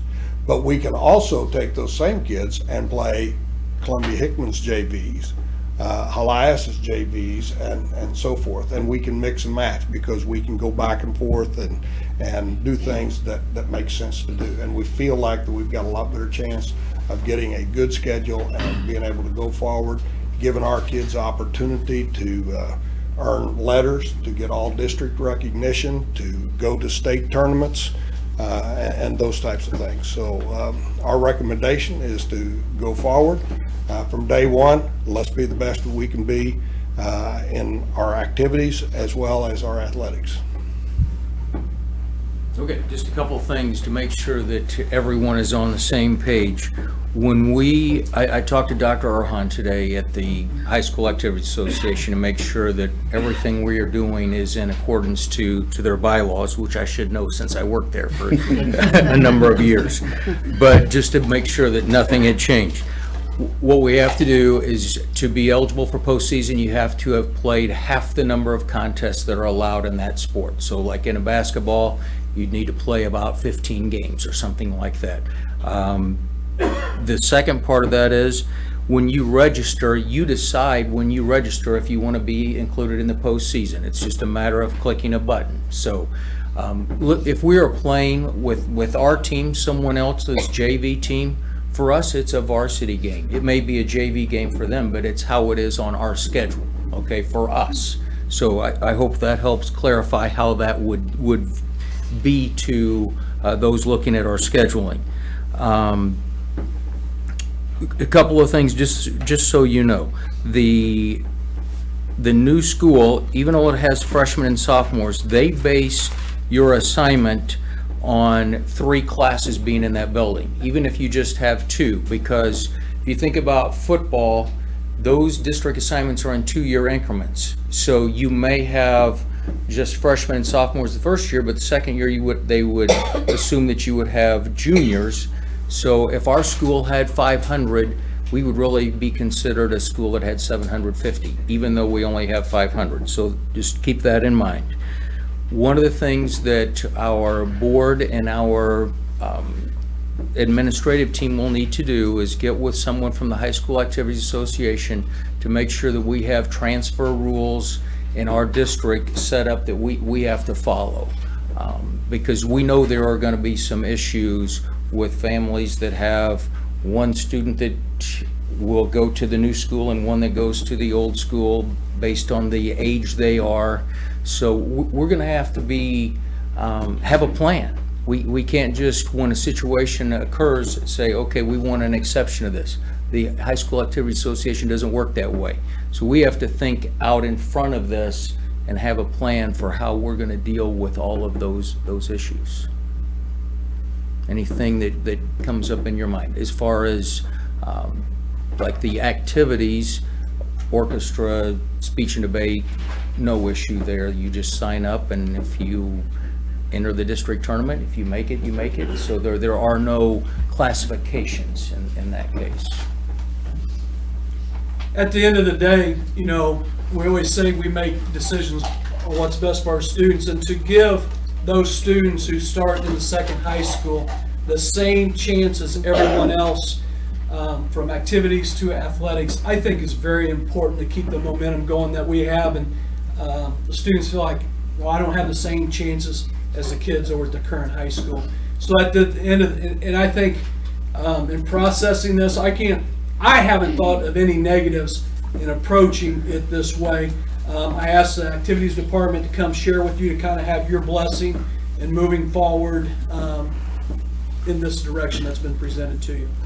I might bring up one exception that we have talked about, and I don't know that it's set in stone, and that would be football.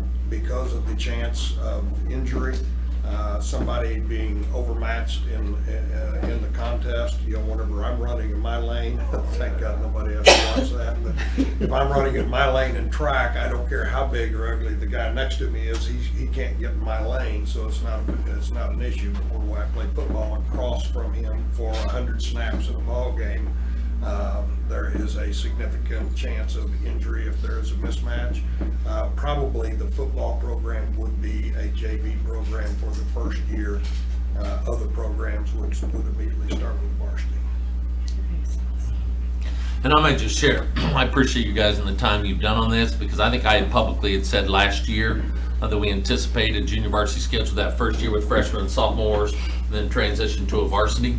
But start looking at scenarios, and you had that 8th grader right now that would be a freshman this fall, and they go, you know, they're all stayed as a freshman, and then we ask them to be a junior varsity player, looking at those scenarios. So I appreciate you guys working through that and all your time and efforts and your leadership on that. So thank you. Thank you. Thank you. Thank you guys. Thank you. Thank you. So just Dennis Licklider, Robert Nesikia, Tim Thompson, Karen Breaking. I didn't say their names earlier. They've been awesome.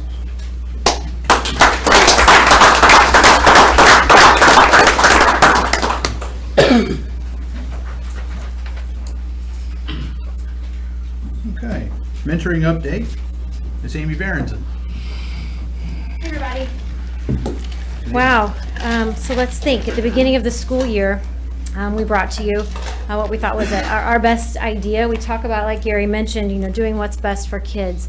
And when that comes to mentoring, we brought to you that the proposal of more closely partnering with Big Brothers Big Sisters, so to which you approved in August, and then in September we more formally solidified that partnership with Big Brothers Big Sisters. And the three main goals or focus areas that we took to task out of that decision made then in August, and when we talked and developed our partnership in September, was to create one centralized mentoring program, which was the combination of JC Champions and Big Brothers Big Sisters. So we accomplished that. We also wanted consistent training, screening in making matches and accountability. We're getting there on that. Lee will fill you in on that. And then we also felt it very important to follow national standards and program eligibility and criteria. And we're doing just that thanks to your approval and gave us the green light in solidifying again that partnership. So my friend Lee Kindern-Shields, she's the program director for Big Brothers Big Sisters. She's proudly going to give you a status update on the mentoring program. Thank you, Amy. Thanks, Amy. I want to first just start by thanking you for letting me come talk tonight, but more importantly, just the faith that you had in this transition. And so just to update you on where we are, just to back up to the start of the school year, when we came into this, Jefferson City Big Brothers Big Sisters had 69 active matches. And we were under the belief that the Champions program would be transitioning 99 active mentors that they had within the school district. And so our first step was to reach out to all of them. To be screened through Big Brothers Big Sisters requires a process, and that process is applying for, to become a mentor, being interviewed, being screened, doing the criminal background checks, gathering references. And so we set about to try to reach out to all of those mentors. The same process also happens with children. We have to interview every single child, which meant even though they were already mentoring in the school, we had to go out and meet with that child again, gather teacher references, counselors, and any perspective the parent wanted to share. So out of the 99 reported active matches in the Champions program, we heard back from 67 mentors. We did not hear back from all of them. 20 declined to go forward in our program. And for a variety of reasons, some of which the children were no longer in the school setting. Some mentors wanted to only mentor in the grade school, and their child had moved on to the upper middle school and high school, and they decided not to continue on. And 32 of those volunteers, though, we never heard back from, with multiple attempts, and we made many attempts, but they just did not respond at all. To date, we have screened 47 Champions mentors. We have 39 reconnected with the child that they were mentoring with previously. There are 8 that we have screened, and we are still waiting on the parent permission slip to come back. With our program, we are not allowed to go out and speak to a child unless we gain parent permission. So that has slowed down this process a little bit. You would think that you could send a parent permission slip home and it would come back signed, but that's not always the case. And so we're working with the schools repeatedly to get those parent permission slips returned back. Right now, though, we have 160 active matches meeting within the school. Our waiting list stands at 67 kids. And unfortunately, that's never acceptable to us. There's always a waiting list, though, with this type of program. There's always a greater need than we have mentors coming forward. And so we're trying to do our best to recruit and prioritize recruiting new mentors. To address the waiting list, just recently we sent out a mailing to all the local churches asking for their support, because many churches do partner with the schools, to ask them to help us recruit volunteers or allow us to come speak even to their congregations. We've also, my understanding is that we're on the agenda for next fall with the retired teachers. We reached out to them and they would prefer that we wait until September to come to their kickoff meeting. We'll hopefully be recruiting some volunteers to match up with these waiting list kids. And additionally, we take advantage of any opportunity to go out and speak to civic groups, to use social media to recruit volunteers. Because as I said, waiting list concerns us and we want to do everything we can to address it. Due to the partnership with the Jefferson City Public Schools, we were able to hire a part-time program coordinator. And we hired Kirk Schreiber. Many of you may know Kirk. He was with the Children's Trust Fund prior to coming to our work with our agency. And Kirk's role was, initially in this transition, was to help also screen volunteers and kids and get out to every single school to introduce himself, which he has done. We relied heavily on Scott Gellert, who was our program coordinator, who's been with the agency for a long time and supported mentoring within the schools, to kind of lead this transition process to make sure that we were not missing any step. Because being a part of Big Brothers Big Sisters of America, you know, we do have to make sure that we take every volunteer through those processes. So Scott really led that process. Now that all the enrollment of what we believe to be champions, mentors, or transitioning over is complete, we have divided up the caseloads among Scott and Kirk.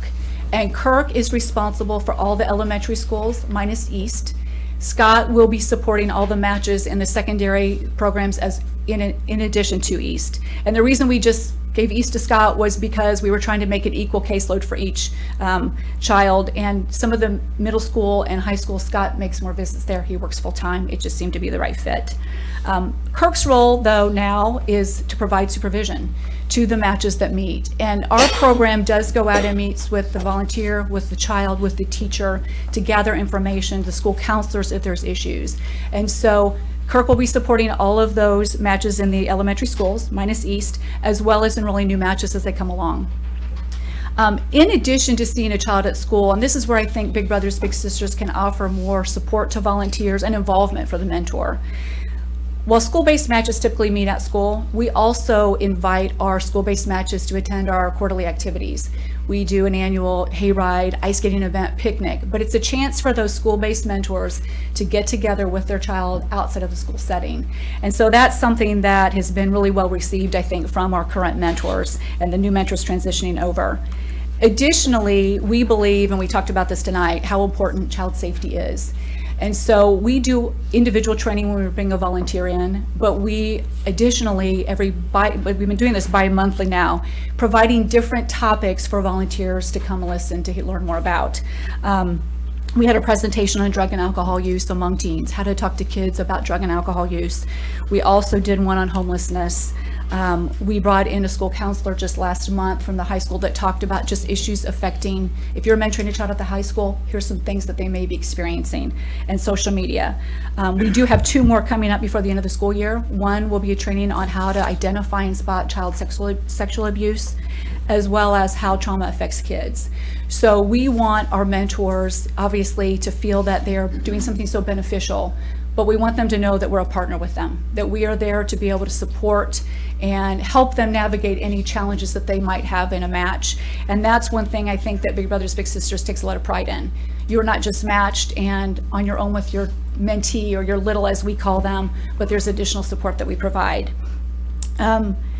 Big Brothers Big Sisters really wants the school board to know, obviously, our role is to help better children's lives. And we know through mentoring, kids' grades go up and the likelihood they're going to attend school and graduate improves significantly.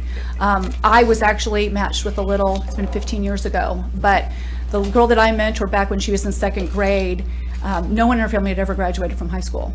And she did 3 years ago. And since then, her younger sibling graduated as well. So, I mean, I'm fortunate that I get to work for this agency, but I do see the benefit and the impact it makes for so many kids' lives. And again, just want to thank you for believing in us and giving us the opportunity to hopefully strengthen mentoring within this school district. You know, next year we have some lofty goals and we want to reduce this waiting list significantly, but it does take time to recruit the perfect volunteer to match up with a child.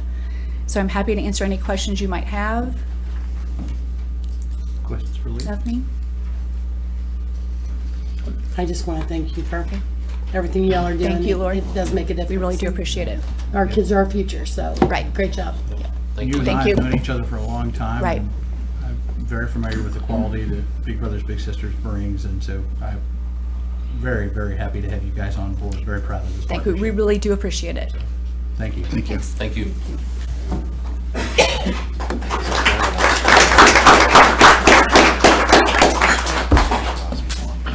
You get to go last. Absolutely.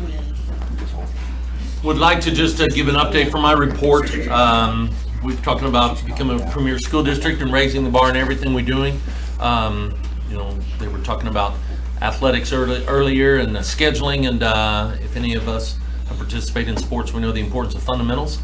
And at the end of the day, fundamental element of reading has to be a basis for our school district. So I just want to give you an update as on our what we're trying to build. Our goal is that 100% of our students are at or above grade reading level. And we all know it starts at home, but if we can partner with and stronger together. And so just going to give an update on some competition we've had this first semester. Want to identify just the top schools by grade level. We basically identified at the beginning of the school year what percent of students in each grade by building, by teacher, were at or above grade level. And so first from August until January. So in kindergarten, Cedar Hill had the most improvement on the percent of students, and this is just actual students. Second, I'm going to touch on growth targets. Because we want to make sure we're apples to apples comparison with schools, because we had some schools with kids that are way below where they need to be, and so they've shown a lot of growth, and so we want to make sure that we acknowledge those folks as well. So I've just strictly based on who had the greatest improvement on the percent of kids. In kindergarten was Cedar Hill, first grade was Lawson, second grade Cedar Hill, third grade West, fourth grade Thorpe Gordon, and fifth grade Bel Air. In our middle school level, TJ in sixth grade, LC seventh grade, and TJ in 8th grade. Okay, so those increased the most first from August until the middle of the year. These schools had that met their growth targets. So if we've had kids who were 2 grade levels below, but they made a huge stride, like East Elementary for one, they're one that we're going to recognize here at 4th. They didn't, as far as grow compared to 4th grade of Thorpe Gordon, but they made huge strides. So they met their growth targets, so we know that's a good sign. So I want to recognize those folks. Kindergarten meeting their growth targets, with the highest on this. Cedar Hill first kindergarten, North first grade, Cedar Hill and Bel Air in 2nd grade, Bel Air in 3rd grade, Thorpe Gordon and East in 4th grade, 5th grade Bel Air, 6th grade LC, 7th grade LC, and 8th grade TJ. So just want that element of the fundamental aspect of reading, and we're super excited, and I feel we're headed in the right direction. There's a lot of different parts to this, but it is a fundamental element of everything that we do. So I just wanted to touch on that. Wanted to touch on the partnership aspect. This Saturday, groundbreaking for the second high school. We pushed that back a week. I checked a little bit ago, and it's 48 degrees this Saturday. It's supposed to be 64 on Thursday, 33 on Friday, and then warm back up on Saturday. So anyway, we're looking forward to that. So we want to invite you, the community, how important it truly was, a stronger together community effort coming together. It was all of us working together, and we're super excited about that. We'll reveal the name of the second high school, as they were referencing tonight, on the athletics and activities standpoint, which are important. They are important. Everything's important. So we're super excited about that. I want to invite our community to that. We had our February coffee on Coffee with Larry on the 2nd of February. The next one is March 2nd. It's the first Friday of each month. So if you've not attended, it is free. That's always a good thing. So free coffee. The first Friday, 7 a.m. at the Miller Center. So we'd like to invite the community to that. Boundary line discussions. We've been talking about boundaries. Would like to bring up here, Jason, if you could bring up, this right here is it's right, this is our homepage of our district website, and you can scroll down, and he already has, but would you go back one button, please, Jason? I'm going to turn off the line here. Not your ESPN button. So right here is the boundary committee button. So just want everybody to know where that is located. And then with this, and I'm not going to go through all of these, but there's a lot of different parts of this, a message we've given. We've met with the committees. We've got boundary committee members' names on there, but where the information is. Our last committee meeting, we tabled and kept some of the scenarios, and then you can get an update here. I would like to just go to scenario 1, and this is basically our current. If you could click on number 1 here, and then scroll down just to the map.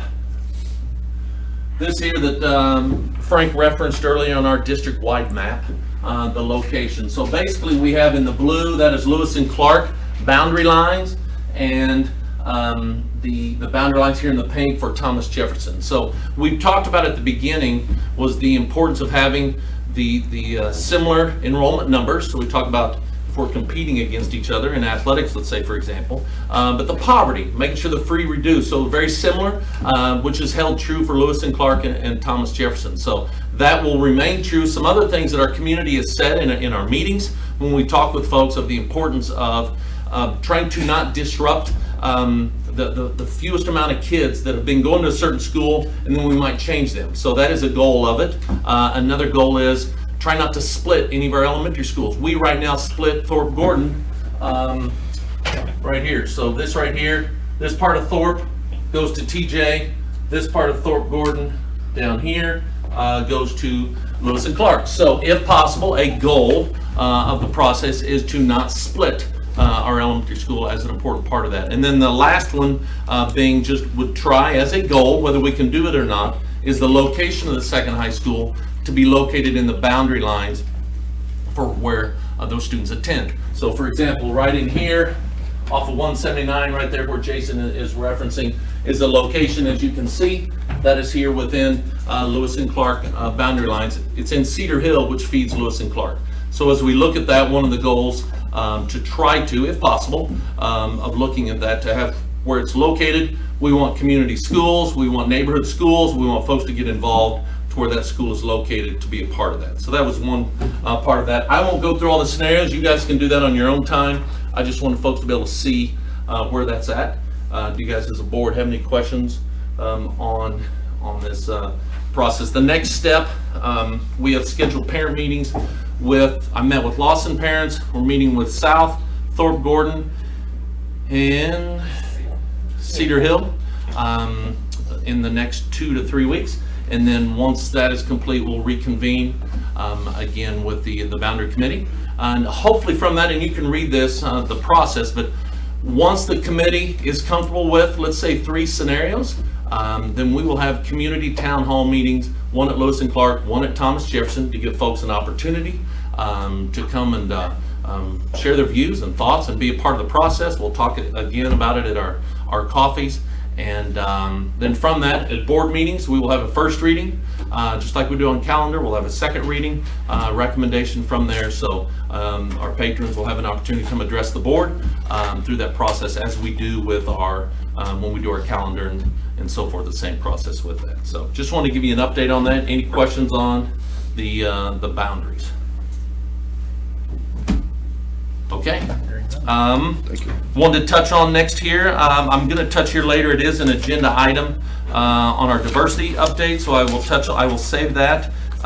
We gathered some student input, and I want to share that with folks. I'll do that here shortly. I wanted to talk about our school and community relations department. We talked earlier, I guess Coach Licklider talked about the different lanes, whether it's in track, staying in your lane. We just want to make sure that we have clear expectations for each of our departments. So one area that we've looked at is our school and community relations department with regards to the responsibilities, the titles and so forth. A director of school and community relations, marketing specialist, an executive assistant that we've had in there, 3 FTEs, and looking at continuing that, but changing some roles and responsibilities. So that's a part as we look at starting here next year. I've talked with MSBA and asked them for guidance through this process. It's a tremendous opportune time with the second high school coming, with all the different things that we have going on. And so we want to just have, through Shelby and our HR and having those clear expectations in those particular lanes. We'll discuss some personnel parts of that in our exec session under personnel. We'll have some things we'll share out with the community with the appropriate guidelines that we're making sure we're meeting the community aspect, and the 72 hours we'll share out some information from that. So always looking for better ways to serve that, and want to just touch on those all of those respective parts of it. So any questions on that or any other part of this information? Good report. Okay, all right, thank you. Catch your breath for a minute. There you go, turn the light on. You see future dates that are listed on your agenda. Won't go through each one of those, but just draw your attention to a couple of important ones. Diversity training under C that's coming up on March 7th. I think you all have already received an email about that information. Spring break towards the end of March, and the teacher appreciation banquet has been scheduled for Thursday, April 26th. Please make sure that you put that on your calendars. It's always a great evening an opportune time to celebrate our teachers and our educators. Moving on to old business. Up again, Dr. Lincecum, update on diversity. Absolutely. So last month, Shelby Scarborough, our Director of HR, gave an update and talked about our hiring practices and how the process that we go through, and having clear lanes, having consistent, repeatable processes on how we hire. And we would like our staff population to reflect our student population. It does not currently do that, and that's a goal as we work through that process, as we're trying to raise the bar in everything we do. So she gave an update on our hiring practices. I would like to share with you, we have some folks here that maybe was not at our last meeting. We went through in the fall and the winter and through discussions of community input on what is the school's role. We talk about being stronger together, but differences do happen, and whether that is of values, whether it's of color, whether it's of just differences, gender, you name it, we have differences. We have differences in our society, and how we work through those. We all know that's part of just, as your parents would say, can't we just get along? As my parents would tell my sisters and myself that's much easier said than done, and we all recognize that. So there are differences in how we work through that. So what is the school's role? We have an important role, and we accept that, but it's just not on the schools. We have an important part of that. We know it starts at home, but we need to partner at home. We need to partner with the community. The mayor was here tonight. So we talk about from the community's lens, our church's lens, our neighborhoods. Those are all important parts of this. Some community input, just a summary that we had given earlier from the school's role. The community had said through our town halls that we had hosted and a couple other meetings that I attended, that diversity and acceptance training that is real, relevant, and current. Okay, we can all say that, it sounds good, but when where the rubber meets the road, what does it look like? So that was a part of that. Number 2, embed diversity across the curriculum. Okay, not just for the month of February. What does that look like? And are we helping our students to realize the importance of differences and to value that? We all recognize that's an important part, but making that real. And then the increasing the minority presence of staff, as I touched on earlier, that we would like our staff to better reflect our student population. The community had said, what's the parents and families' role? 3 things: be role models, teaching good character, conduct, commitment, and respect. Okay, those are all important. We know that. Some do it differently than others. Some do it better than others. It's the paradigm that we look through of lens. As we get older, we look at things differently than when we're younger. When we've been in experiences of working with different groups, we have a different lens that we look at things. And so that's an important part of being those role models and teaching our children those important things. Number 2, be involved. Districts should implement family functions to create unity. Continuing education program for parents. Okay, so asking folks to, get off the couch, come get involved. Let's be part of the solution, and that's an important part. That can offend folks. I don't want to say they'll get over it, because they probably won't. But we're asking folks to, hey, partner with us. I'm glad you guys are here tonight. I would rather you be here than watching online. If you're watching online, hello, but there's something about being here. I think we would all recognize that. Michael might online agree with that or not. Number 3, talk about diversity at home, teaching acceptance and understanding when there are differences. Okay, so we know that's important. The 3rd thing was, what's the community's role? Organize, attend a community-wide culture diversity training, enhance and improve partnerships in support of Lincoln University, and 3, becoming mentors. So I was glad we had an update tonight, our mentoring program, but improving those things from a community role. So that was what the community had said. We asked our staff from an elementary standpoint and a secondary standpoint, what is the school's role? So our elementary staff had said 3 things. 1, to teach and model acceptance of everyone, regardless of background, while providing an equal educational experience to all students. Okay, so specifically teach that. Okay, and your lens of what that might look like might be different than my lens, than Coach Licklider's or Lori's. We all have a different lens, but have a specifically of how we will do that. There are character education programs across, some that are better than others. But what does that look like when you have a disagreement versus smacking somebody versus calling them a name? How do you work through that? And those are specific things that will take time. We know they start at home. We need to partner with parents and what that looks like. The second part, consistently model respect for diversity by providing diversity training to all staff, new employee training component, as well as ongoing PD with clearly defined expectations. So that's an important part. We have scheduled on the 7th of March, Dr. Juanita Simmons.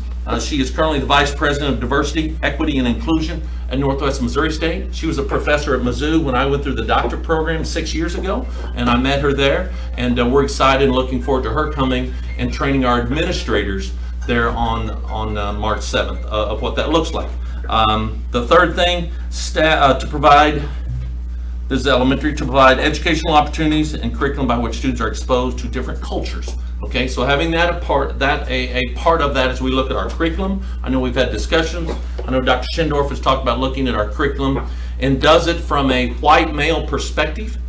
It could look different. So make sure we don't just look through that lens, but to recognize differences, involve those that are of different race, to have that lens of how does that look. Because I've had conversations with African Americans that I trust will shoot me straight, and of things that, Larry, you didn't even think about it, and that's fair. And so we need to acknowledge that and how we can do a better job on that. Our secondary staff had said embed strategies within our curriculum to effectively, consistently address diversity, that all students receive the same information. So it's along the same lens there as the one I touched with elementary, to provide opportunities that allow students to experience and appreciate diversity, that leads to inclusion, create a culture of we, not me. Okay, well, again, that sounds, we can put up Stronger Together, and I can get accused of supporting Hillary Clinton. We did it first, by the way. But Stronger Together means, what does that mean? In the we aspect throughout, and stick with it, that we're going to be doing it. And I anticipate next year, I was actually trying to decide where are we going to put next year's picture at, and whether we go in between with the Stronger Together, because we believe that, and that is that we versus me. The student input. So here's the information that I've not shared. So we ask our students grades 6 through 12, what do they see as the school's role? Okay, so our middle school assignments and our high school students, 3 things. They kind of came back to 3 things that came out. Number 1, treat everyone the same by creating a safe culture where it's okay to be who you are. Okay, so treat everyone the same by creating a safe culture. Okay, so I'll say, I look up here, our priorities, focus on the workplace culture. Okay, if it's the right workplace culture, what does it look like for our student, for that climate culture, to where they feel like there's something about this school when I walk in there and I can be different and it's okay. But how we create that is a very challenging aspect. You know, we're not just going to check a box, we're trying to make this real. The second thing our students said, behaviors are learned. Teach us how to communicate and collaborate better with each other. Okay, our students said this. It wasn't that this wasn't an adult thing. These were our students, that it all came back to, in a sense, that behaviors are learned. Teach us how. Okay, how to communicate, how to work through when there are differences. Okay, and that's challenging. It will take a team effort. It will take us working with parents. It will take our community working together, what that looks like. And number 3, empower and enable us to provide to school and community in a positive way. Okay, so how can we help them contribute? I loved it tonight. Robert Neskia, thank you for the CHAMPS program. That was a great example that you brought to us, and thank you of how can they contribute at school, to be a difference maker at school, to bring that, then they can be a difference maker out in the community. So that's something that doing a great job, and we want to build on that and do a better job. So here's where we are. We've kind of narrowed all this to 3 things.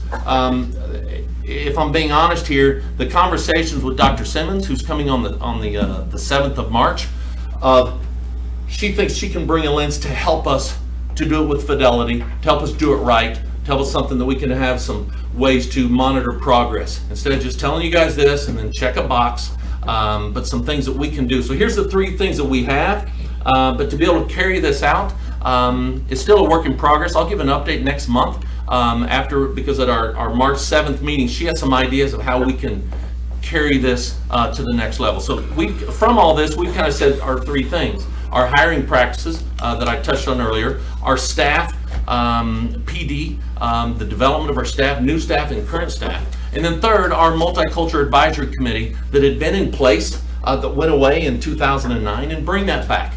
There were 5 goals that I've shared with you guys as a board.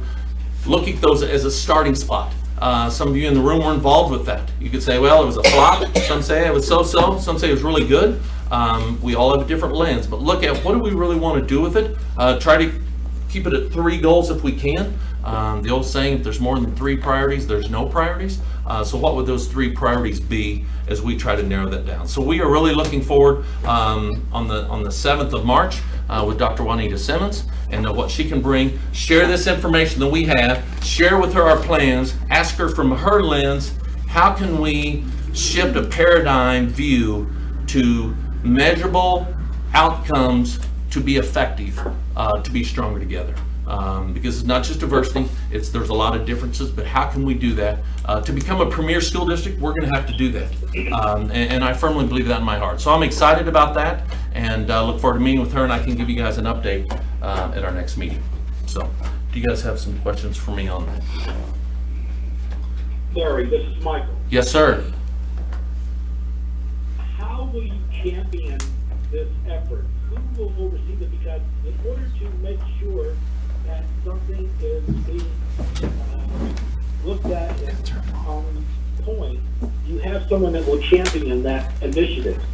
Do you have an idea of who that might be? Well, that's a great question, Michael. And honestly, as we're going to meet here with Dr. Simmons, she has some ideas of what we've got some ideas, but you know, I've been told by folks, well, you guys have tried this in the past and it was a flop. So we're trying to hit a home run. Ultimately, I'm responsible as superintendent, but I'll be working with through HR. I'll be working through our elementary and secondary and our operations of our folks that can make sure we do it with fidelity. So ultimately, I'm responsible for that, and I hope, you know, I've not assigned that to anybody, so ultimately it's me, but we'll have conversations with that and hopefully have an update next month. Okay. Anything else? I think so. All right, thank you. Thank you for that update. Absolutely. A lot of good information in there. Moving on to new business. Looks like, Jason, you've got a couple of amendments you want to discuss with us? So, page 32 in your packet is the budget amendment number 2 for the school district budget. This is our second budget amendment for the year.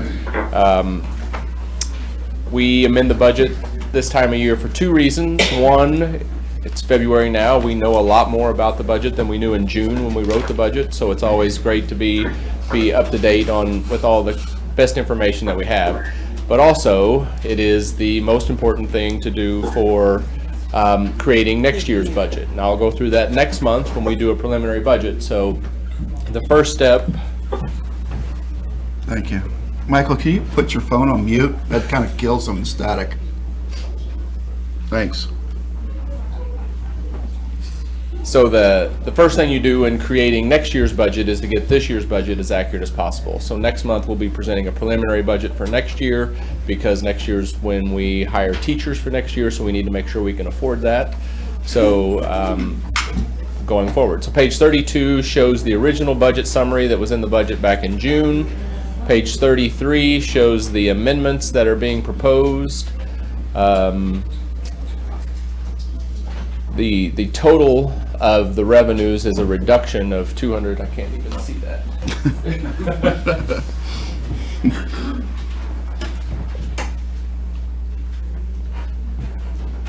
There we go.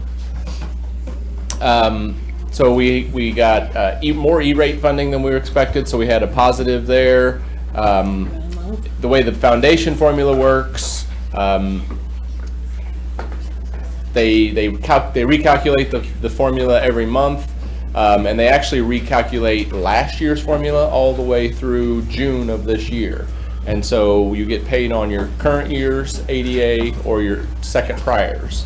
So unless you've estimated your current year ADA, everybody works off the second prior, and then as school districts grow, you know, the pie, I talk about our budget as a pie, the foundation formula is the same way as a pie. If more districts got paid for more ADA, more students, they get more money. The amount of money distributed didn't change. They have to take away money from districts that didn't grow. So we got a $100,000 prior year correction, and that $100,000 was sent to other districts that did grow. So reducing the foundation formula, ECSE is a 100% reimbursable program, so we know the expenses we had last year, so we're going to get $15,000 more.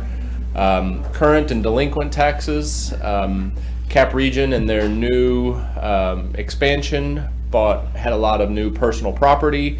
They didn't have it valued, and so the assessor just put in an assessment. And then when they finally put in that, no, what you put in as assessment was way more than what it actually was, so they were overtaxed last year. So it was built into our assessed valuation, so they get $100,000 back that they overpaid last year. But we built our budget based on that money being there and increasing it for this year. So we're not going to get that this year, and we were expecting it. So nobody did anything wrong. It's just how things work, and that's just the way it is. Couple other small revenue changes. So overall operating revenues, we're going to get $209,000 less than what we thought in October when we did the last budget amendment. We have some expenditure reductions. We had a budget here, and we're not going to spend that budget for some E-rate for next year. Copy machine purchases, Joe's done a good job. He's working on putting together a replacement cycle for our copy machines and getting that lined up. Making salary and benefit adjustments. We're more than halfway through the year, so we have a better idea on that. Workers' comp costs are going up, and we're further throughout the year, and we know that electricity and natural gas didn't increase like we thought they might have, so reducing that. So it's a reduction in expenses of $207,000. So we actually we'll be reducing our fund balance by $2,000 for operating. And then for debt service, we had a nice surprise. The way the state assessed railroad and utilities works, it's an amount that comes into the county, and it's distributed throughout the districts by the districts in the county by their pupil count and their tax rate. Well, because our debt service rate went up, we got basically $168,000 more dollars in state assessed railroad and utility money for debt service. And you can see we got a little bit more up here in operating also. So what that means for the bottom line then, we're now projecting to run a $600,000 surplus for the year and end the year at 22.5%. I might have to, so then not only so we're talking about expenses for this year, but what does that look like as we project those forward? So you can see our 22.5% here, and with reasonable expectations going forward. And this year has a lot of work that still needs to be done with it. Haven't factored in any of the revenues with the levy going up for the second high school, any new expenses or operations. So these are going to change a lot, but just what we have in place right now, you can see that our fund balance is going to maintain above our threshold. The Audit and Finance Committee met, and one of the things they asked us to do was to look at our goal of 20% fund balance, and is that still the right number for us? So looking at cash flow, we've hired a lot more staff, and so we had said we need a 12% fund balance to do cash flow. We found out we need at least 13% to keep from borrowing money in November and December, but we still feel like 20%, we feel like that 7% is enough cushion. We don't want to put too much money in the bank, because then it's sitting in the bank and not put to work educating children. But we need to have a sufficient enough amount for a rainy day. So, unless there are any questions, I need a motion to approve that amendment. Move to approve. Thank you, Lorelei. Thank you, Scott. Further discussion? I wanted to ask, so what was your decision about the reserve? So it was to maintain the 20%. And reevaluate. And reevaluate, because we're going, We really start ramping up second high school. because we're going to hire a lot more staff Right. as we get in. So, but that's going to be really not till the 1920 year. We're talking about maybe hiring maybe 0 next year, maybe 1. But that in 1920, so we're going to add more staff. So that means more payments coming out September, October, November, December. And we're going to have a higher levy to pay for that, but we're not going to get that money until January. So that's why we decided we should just reevaluate maybe after the 1920. And you can see that we're not expected to get to that 20% level in the next 2 years. We might spend it down a little bit, but and actually we'll actually build a surplus next year, because the way the tax rate works, and I'll get into this more next month, but we need that 20 cents. We need the 20 cents to operate the second high school this year.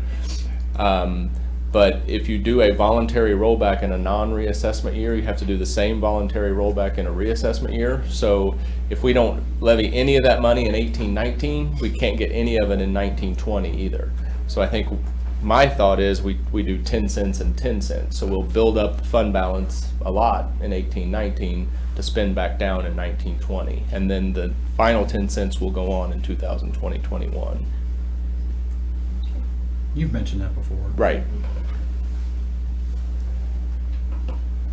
Additional questions, comments?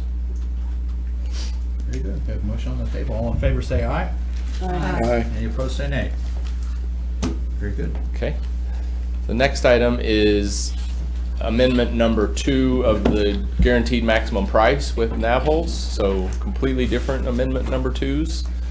We had our bid opening for the major excavation work at the site. Mitchell, was that Wednesday last week. We had 6 bidders, and the low bidder was Twee House Excavating at $2,802,000. So since Wednesday, Nabholz has been working with Twee House, making sure they know everything they're bidding on, they're comfortable with this, and they have a I put at your desks, at your stations.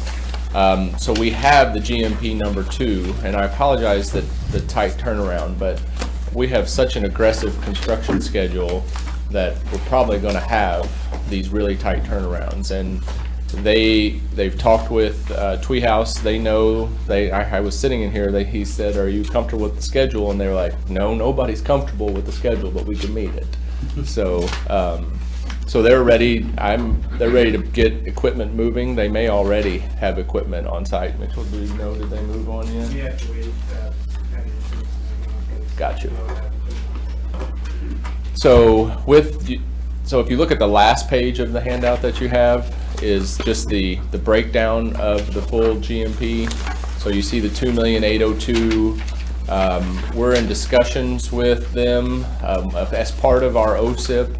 We're passing along a $5,000 deductible onto the subcontractors so that they don't just get free rein. They have some skin in the game as well. And so there's been discussion about not having a lot of comfort with that. So there's a line item built in here for him as an amendment to have some of that cost underwritten by us. So we're negotiating in that, but we need to have that as a placeholder right now. We don't think we will use that amount. And could possibly be taken out at a future amendment. Just overtime allowance. There's a possibility of removal of sanitary sewer that is there. Then some insurances on top of that Nabholz gets and passes on along to us, the contingency fee, and then the CM fee for a total of $3,183.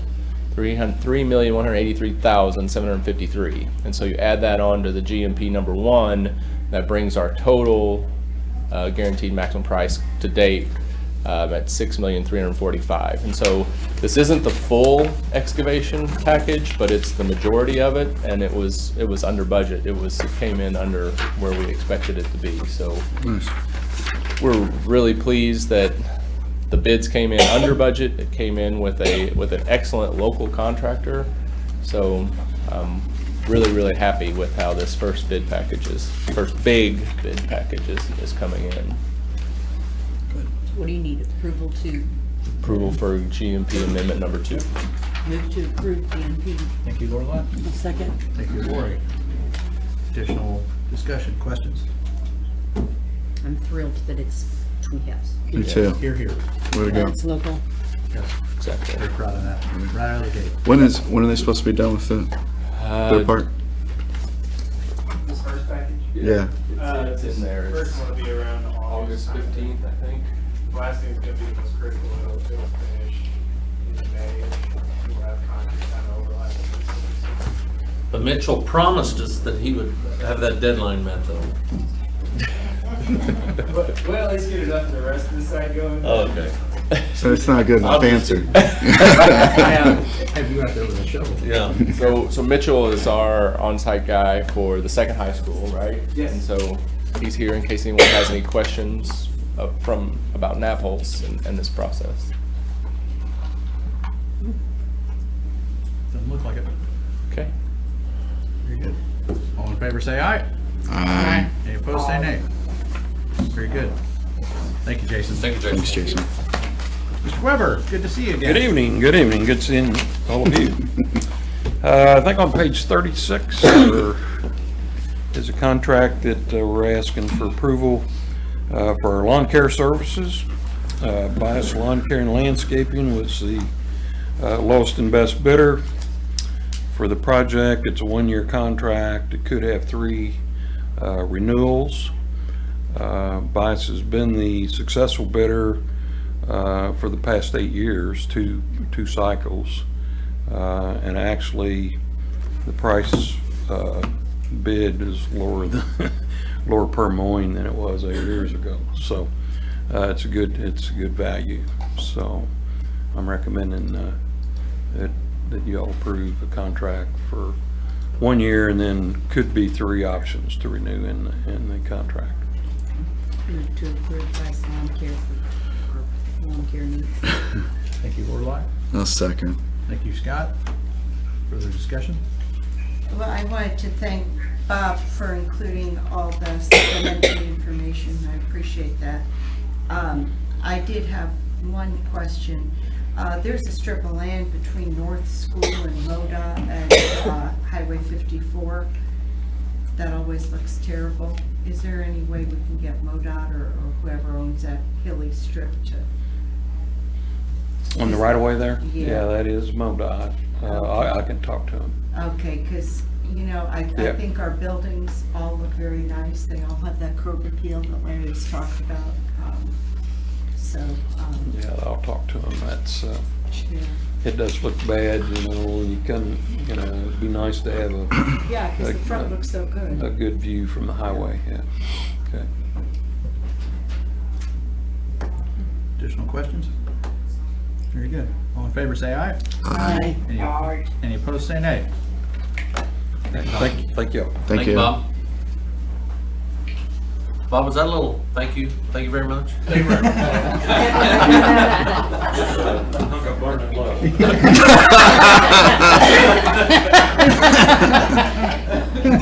On his way Oh, up. my. On his way out the door. It's getting late, right? No, I Thank think he's you all. referring to me, Mormon here for the burning love part. Mr. Verslois. Good to speak to you again. MOU between JCPS and... Did y'all get a copy of that? Yes. I don't really have anything to add other than to ask you to approve that. I know Stephanie Slayer, our adult education director, has been working with Matt Davis, superintendent down at Eldon School District, to use the facility. So we need a facility there, and she tells me that's our best option, so I support that. I don't know. Hope you don't have too many questions because I don't know a whole lot about it. Well, you're teaching It's them a building to have. Elton already participates in our adult sessions. They're one of our Yes. 5 counties, Miller County, so. And I know Mr. Davis a little bit, so. I move to approve. Okay. Thank you, Pam. Second. Thank you, Lorelei. Look different. Additional comments, discussion? All in favor, say aye. Aye. Any opposed, say nay. Very good. Thank you, Gary. Ms. Frank, Still a dork. contract with Great Circle. Yeah, All good right. evening. Hey. So the 2 contracts for you, both are for Great Circles. It's on page, I think, 63 of your board packet. So for those of you that aren't familiar, Great Circles is a nonprofit corporation. And what I'm asking is that you'd approve this contract to allow the Special Services Department to begin using Great Circle as a separate day facility. So a separate day facility is one of our more intensive restrictive special education supports. For those of you familiar, we already use High Roads of Boone County. SESI is one of those options as well. This is a new option that we have, and I think it's a good option for a couple of our students. Some positives with it is that it is a more affordable option for us. Great Circle charges us a flat rate of $150 per day, which is considerably cheaper than what we currently use at the High Road SESI contract. So I don't think this can totally replace SESI as an option. SESI has two different facilities, one for students with more autism that has some language and some ABA therapy, and then they also have a behavioral unit. So Great Circles is more of a behavioral unit, and it doesn't have the autism option that SESI does, but I think it has a good option for us on the behavioral unit. Another positive with Great Circle is that when you tour the two different facilities, the Great Circle facility looks very similar to a traditional classroom. So when we went to visit, they have desks just like you would see in one of our classrooms. There's a teacher and some aides in the classrooms just like in our classroom. It is obviously a lower student to teacher ratio, which comes with the territory of servicing those students. So. My only concern is that the agreement says we're entering in on July 5th. February 5th, and today's February 12th. I mean, we're gonna approve it for 7 days ago. Is that? Yeah, and so without getting into specifics, these are contracts for individual students, and so those are IEP team decisions of that. So we've had some students that we've been utilizing that facility for, with the hope that we can continue it, so. With IEP students, you don't always have discretion to wait. Correct, yes. You're mandated to provide the service when it's needed, not necessary. Yeah, and again, without getting into the confidentiality of it, with those students, we felt like our facilities weren't an option for that. Sounds to me And like if you're it's putting the students' needs first. Yes, and so, and if it's not going to be an option for those students and forward, we would come up with a different placement, a different service option, but we think it'll be a good one that we'd like to pursue. Move to approve. Thank you, Lorelei. Did I have a second from you? Yes. Thank you, Pam. Any additional discussion? All in favor, say aye. Aye. Any opposed, say nay. Thank you, Ms. Frank. Thank you. Hey, Ms. Murray, you're up. Policies? Yes, we're introducing 4 policies, and on page 65 of the packet is a summary of the 4 policies. There are 2 very similar. The last policy, FEF, is the one that came from MSBA. The other policies were all, policy changes were all generated internally, and this is first reading. Second reading was scheduled for next month. If anyone has any questions, I'd be happy to entertain them.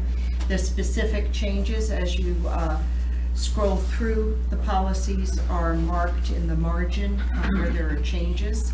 On the MSBA policy, we accepted all but 1 word, and that's explained in the cover.